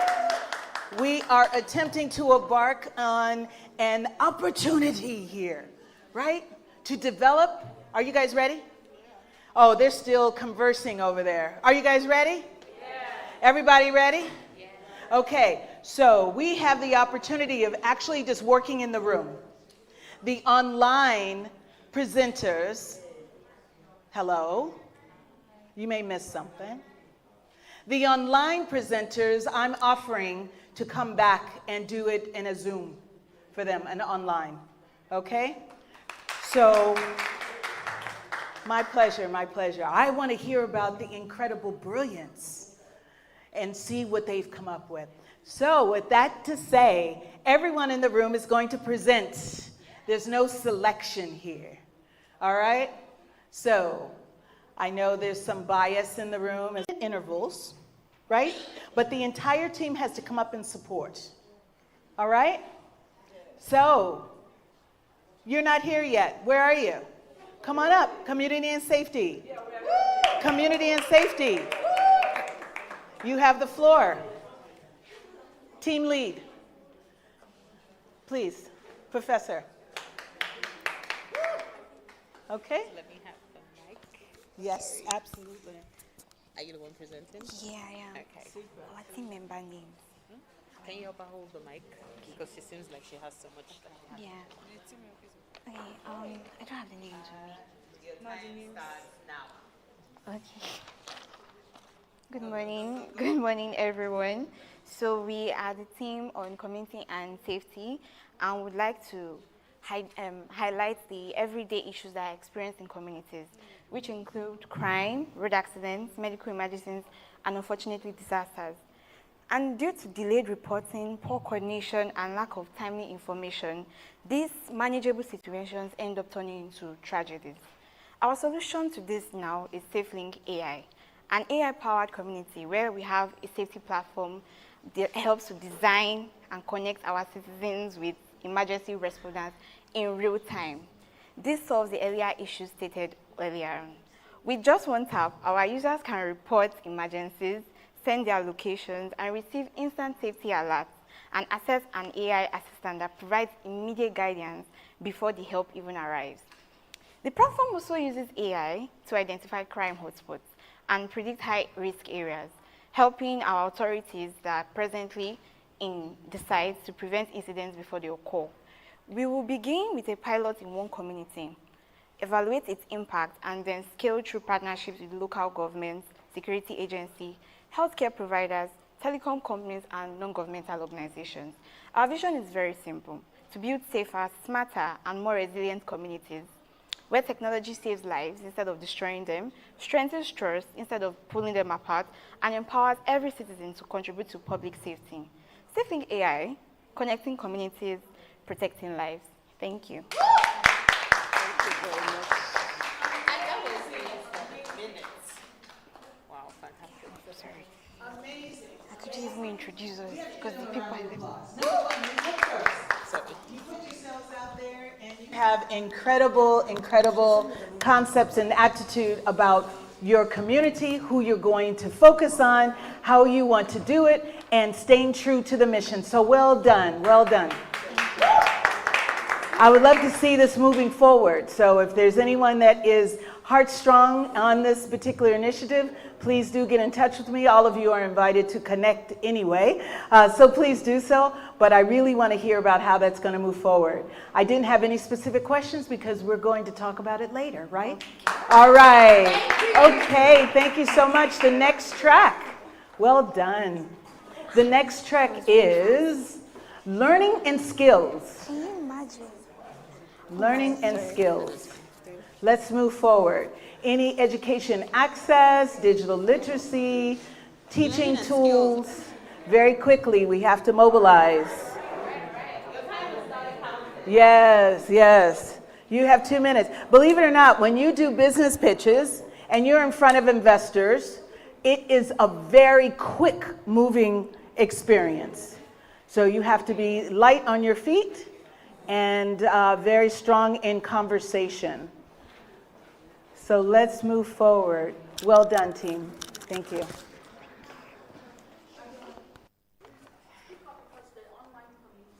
Okay. Good afternoon, everyone. I'm Abisola Lakuja, and these are my team members from Learning and Skills. So our problem statement was to help university students pass their exams. So we're looking at the problem and people we're trying to reach were university students, and while designing our roadmap, we highlighted a few things, and in the prompt we gave AI, we were the education advisors working with the Ministry of Education, and we said we want to help university students pass their exam, right? So the people we're working with, as that's the coalition, people that are also solving the same problem are faculty administration, the HODs, and the alumni. The impact metrics that would help us know whether our solution is working are the change in passing rates, improvements in grades, reductions in failures, and increased use of study resources. Then the opportunities, we want to structure exam preparation sources, and the problem we're trying to solve is poor study habits and failure rates. Our vision is to create a system that ensures excellence, and our partners are NGOs, scholarship boards, Ministry of Education. Okay. Our partners are NGOs, scholarship boards, Ministry of Education, tutorial centers. Our roadmap, we want to discover the problem, the exact niche of people that are affected, which are university students. We want to,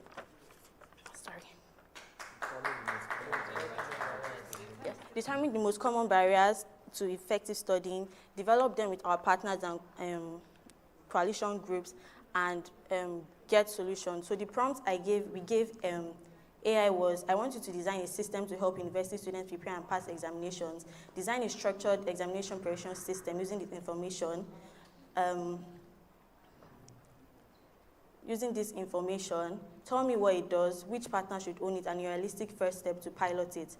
Send this to me in a document with detailed tables and references. State any assumptions you may have to this and flag anything you're unsure before giving us the final answer. Thank you. Wow, wow. Wow. Wow, amazing. We got a snapshot, right? Well done, team. Let's give them another round of applause. I would include in your prompt, you are an instructor or professor. What can I do to improve? Because AI will allow, I think it's an edge to have educators step up. So it allows for the educators to add value to the success of their students. It doesn't rely solely on the student. It's really the dissemination of information, whether or not they understand it, and how they can regurgitate it into their own cognitive way of thought. So well done, team. Thank you very much. Yes, please. Photo up. Okay, we're gonna move to the next group. I really would love to hear from all of the groups. Healthcare is coming up next. So the healthcare group, let's see you.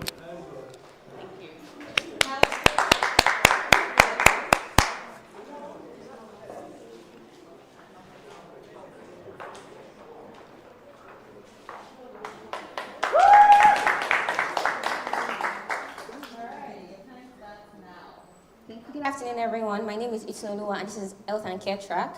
So every day, millions of people make health decisions based on information they find on WhatsApp, TikTok, Facebook, Google, or from friends and family. Unfortunately, none of that information is true. Healthcare misinformation spreads faster than facts, leading to self-medication, vaccine hesitancy, delayed hospital visits, and sometimes preventable deaths. Our solution is MediTruth, an AI-powered healthcare misinformation verification platform. Instead of asking people to guess what's true, MediTruth lets them upload a message, screenshots, voice notes, or simply type a health claim. Within seconds, it checks the claim against trusted sources such as the World Health Organization, the Nigerian Center for Disease Control and Prevention, PubMed, and National Clinical Guidelines, then explains the evidence in simple, easy-to-understand language. MediTruth is designed to meet people where they already are. It works through a mobile app, WhatsApp, SMS, and a web platform with voice support and multiple local language to ensure accessibility. It doesn't replace doctors or diagnose illnesses. It empowers people to make informed decisions and direct them to healthcare professionals when medical care is needed. Our first step is to pilot MediTruth with hospitals, universities, primary healthcare centers, and public health agencies while partnering with organizations like Ministry of Health, NCDC, WHO, and telecom providers to expand access. We will measure success by the number of health claims verified, users reached, reductions in misinformation sharing, and improvement in health literacy and timely healthcare seeking behavior. Healthcare misinformation is a global problem, but with AI used responsibly, we can make accurate health information accessible to everyone. MediTruth is more than a fact checker. It is a trusted companion that helps people make safer, evidence-based health decisions. Thank you.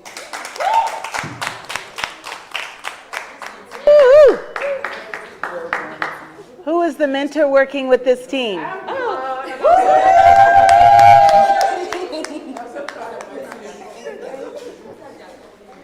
TechWomen Impact.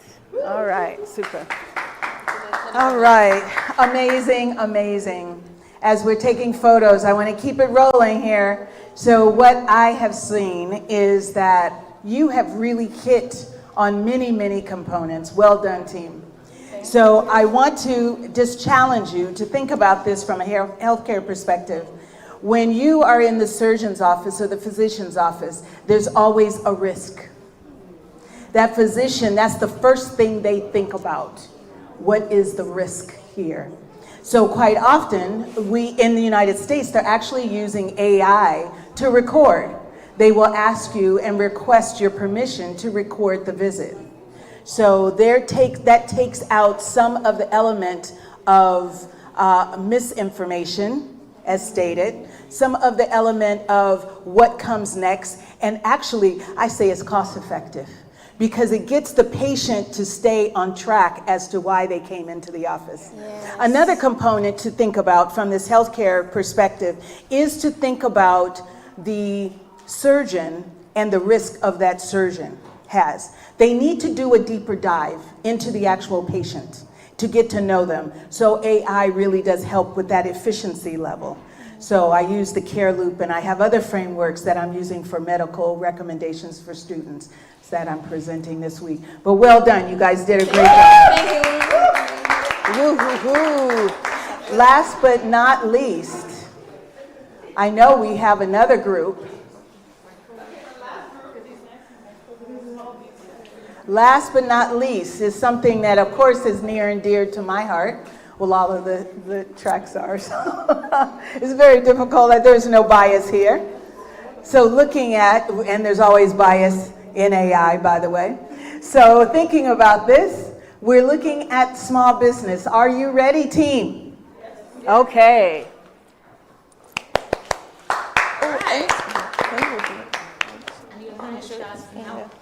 Okay, good afternoon, everyone. We are the small business team, and for our prompts, or the people that we are going to, for our problems, our problems and the solutions are for, business owners, right? So we have business owners who are struggling and taking time to, get solutions to problems from their customers.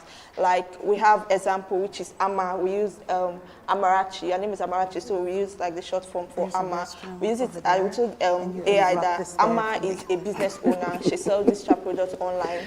She's struggling with ways to respond to our customers from Instagram, LinkedIn, TikTok, Facebook. Those people are bombarding her with questions. How do I get your product? I want to register. I want to do this. I want to do that. And she don't know how to respond to them faster and better. So our problem is how to respond to them. So we decided to building a product, a particular product that will pull those questions, those problems from different platforms and pull them in a particular application, like software as a service, right?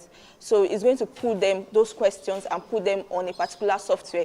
Then when Ama is at home or Ama is working remotely, she can answer a particular question. Then it goes straight to each social media without her opening the social media platform to respond to them. So that is the problem, the solution that we are providing.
So as I transition, should I transition back? Is that okay? Yes.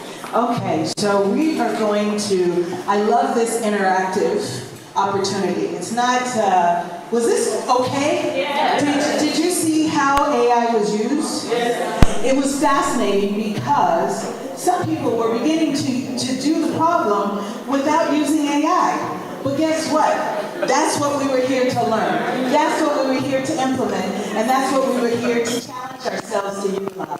So thank you so much for that. I want to go into this last component, which is to actually think about the use of your commitment sheets. We can go down all the way to the question and answer. So part of this is a commitment to yourself. Everyone should have this. And online, you should also have it. If you did not get it in the American Corner where you are located, there will be a resource code at the end that you can actually scan. Okay? We just want to make sure that you're actually perfect. Thank you so much.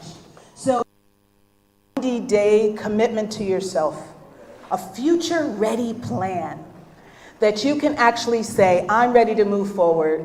I know how to use AI. I'm becoming more and more familiar. They're guardrails. I have guardrails. I have protection in using this tool. And now you can implement it into your life and into your personal plan of development. All right? So, it's not for you just to take the piece of paper or to upload it and fill it out, but this is for you to work within this group, this cohort, this collaboration, and hopefully all of you have met someone, you've exchanged information, and you have contacts with the TechWomen Association. So please do connect with them, go back, because I will be asking for sure. And I also would like to see you, perhaps, maybe we could, we can combine the 30-day, did we say 15 or 30 days? 15 days, thank you very much for the clarification. 15 days for the online teams to come back. I'll identify a day, hopefully it will be amenable for everyone. But we'll come together in 15 days. When are we coming together?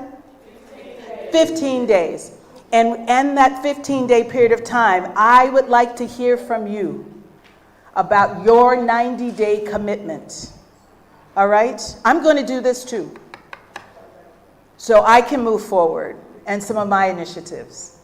All right? Because it works. I'm not giving you anything that isn't foolproof. This works. All right? So the leaders in the room, we want to see you lead. We want to see you build your legacy. I was humbly appreciative of you allowing me to share my family legacy with you. And through America 250, the legacy of the United States. And finding that bridge and connection with Nigeria and the US. So with great gratitude and very humbly, I thank you for this time and this opportunity to meet the individuals in the room, to reconnect with friends in the room, and to be able to move forward with our actual opportunities that we have as individuals, but also as a country and as a team and as individuals that are of excellence and have something to contribute. Here is the QR code. Feel free to scan. And hopefully all of you are on LinkedIn, so feel free to link with me, as well as glean some of these resources. I'll continue to add to them, but currently we have the worksheets on here. We also have innovators that are listed there. So tell people about some of the inventors, whether they be Nigerian or American. They're great contributors to technology and to how we are improving our lives and our space on a daily basis. So with that said, everybody is scanning. This will be here for a few minutes. So I just would like to take the opportunity to thank everyone. First of all, thank the incredible council. We have to give them a round of applause. Thank you so much, TechWomen Council.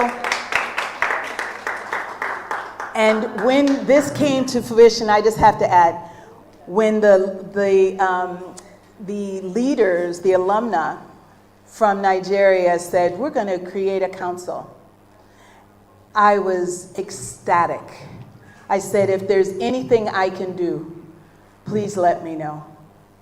And lo and behold, they said, well, we're going to have a Zoom meeting, or we want to have a workshop. I said, use my Zoom.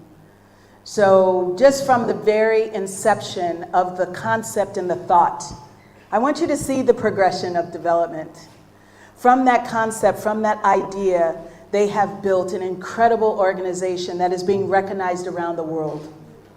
So I want to give a round of applause again to the council for their movement, for their engagement, for their leadership, and for their fortitude and sustainability over these decades now. We're going into the second decade. Yes? So thank you very much. And I'm going to ask you all to take a photo. So online, we've been screen snapping, if you will, the actual screens. So hopefully you've gone on camera. If you're not, we've got little icons on there. But it would be wonderful if you do go on camera so we can actually screen shoot you so you can be part of the album of memory. And I do want to address the brother's question, sorry, I just remembered, in the room that talked about cloning. So we had a moment to talk about that, and then we'll wrap up. Cloning, as he was mentioning it, was the idea, I don't know if you knew, about 20 years ago or so, there was the cloning of animals and the actual biological cloning of animals. And so that's what you were asking me specifically, and how AI is impacting the cloning. I would, from a research perspective and an intelligence perspective, I would say I would like to do the due diligence to research that on your behalf and give you that information. But off the cuff, I could speak to AI just being a part of the research methodology of all sciences and allowing for AI to be utilized within these domains to have deeper dives, to actually be able to aggregate all of the information, to bring together that capture in the sea, to capture that information, that data that can actually support the research. But if you'd like further investigation, I'd be happy to work with you on that. So we always speak with truth and transparency. So with no further ado, I'd like to thank everyone online. I'm very humbled by your presence. Thank you very, very much. I look forward to seeing you in 15 days. So I know my team here is going to hold me to it, and I'm excited. They won't have to hold me too hard. So I'm very excited. I'd like to thank American Corner and the incredible team here. Please give them a round of applause, because this team has really been helping and moving us forward in today's activity, keeping everything lively. And again, I've thanked the council, and I thank all of you. Blessings to you. Thank you.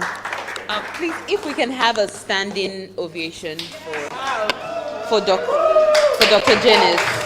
It was a wonderful, I'm sure we all agree it was a wonderful session. I learned a lot. So thank you so much, Dr. Jeannice. Thank you so much. Thank you. Thank you. Thank you. Thank you. Thank you. Keep the round of applause going. I haven't asked you to stop. So keep it going. Thank you so much, Dr. Jeannice. Thank you also. You can all sit now. Thank you.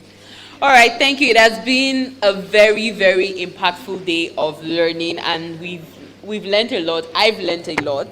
I've learned, to challenge my own thinking. I've learned about certain frameworks like the CARE framework, which I am going to start implementing. I've also learned a lot in terms of the 6 key areas when writing your prompt. So very, very important. And just that idea of challenging and reiterating your prompt, disregarding and going back and saving that first prompt as your first draft and reworking it. Thank you so much, Dr. Jeannice. It's been a learning. I mean, we are lifelong learners, so we'll keep learning and we'll keep coming to you to learn more about AI. So thank you for wanting to share with us from your wealth of wisdom. All right, so we go to the final part of this masterclass, and I would like to call on my amazing TechWomen fellow. Our president says we should start referring to her as our ancestor. I'm not sure when, so I will humbly oblige by calling on my ancestor, my favorite ancestor. No shade to other ancestors around. But please, to deliver the closing remarks and appreciation and share some next steps, it's my pleasure to invite Ogo Maduesi.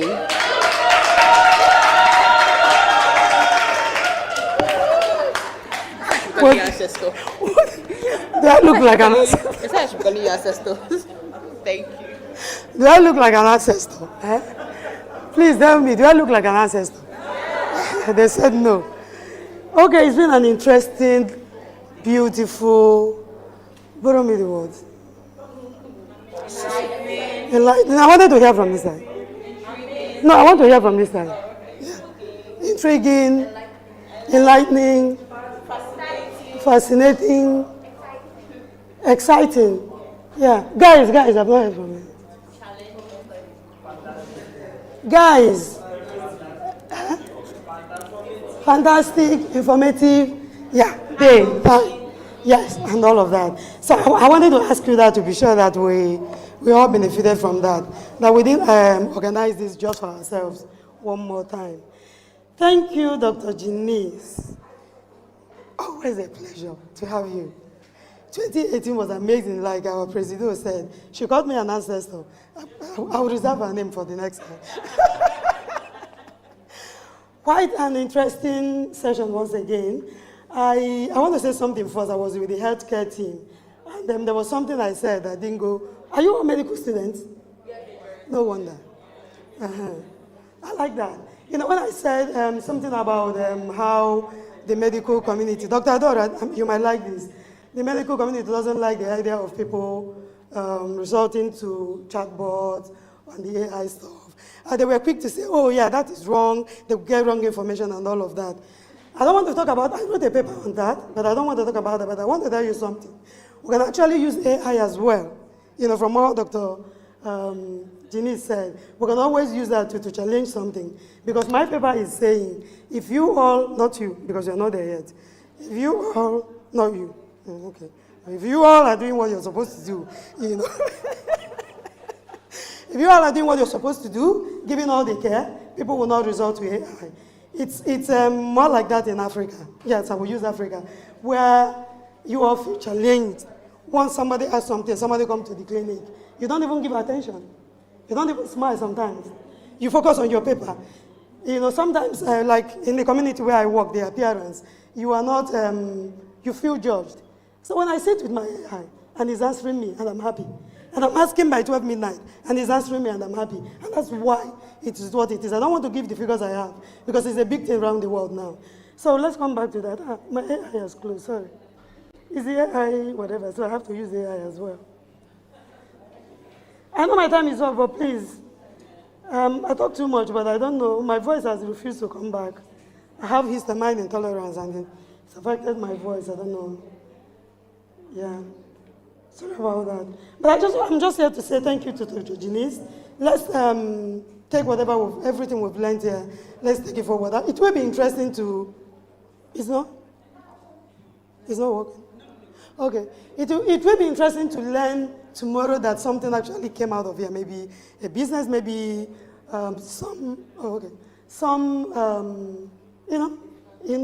yes, a startup. Yes, it will be nice. It will be nice to know. I'm sure we have all our contacts, and it will be an interesting thing that I'm talking for all of us, we all want to be part of. So thank you so much for your time. Yeah, thank you so much for your time. We learned a lot from you too. I don't think that you just came to learn from Dr. Jeannice. I don't want to speak for her, but I'm sure she learned something too from all of us. No, I'm just saying. Oh, you didn't learn anything from us? Oh, yes, so, you see? If you don't think that we just came here to, listen to her, we learned from all of us. Thank you so much. And, yeah, like I said, medical students, we'll see you again. Thank you so much. Sorry, Doctor. Oh, sorry. Okay. All right, so thank you. Thank you so much, my ancestor, Ogor. On behalf of the TechWomen Alumni Association of Nigeria, thank you so much to our distinguished speaker and facilitator today, Dr. Jeannice. We're so happy to have you in our midst. It's a pleasure.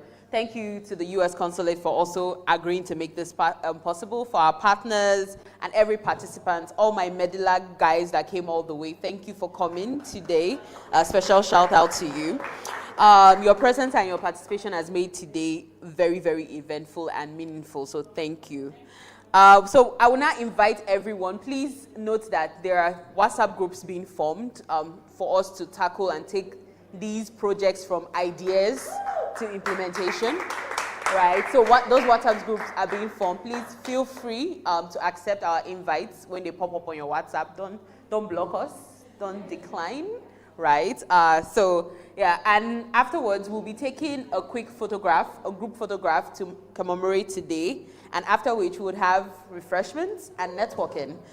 So please ensure you get at least 20 contacts before you leave here today. You must meet 20 new people today before you leave here. So thank you all for a wonderful afternoon and enjoy the rest of your day. All right. It has finished. Don't give us my key.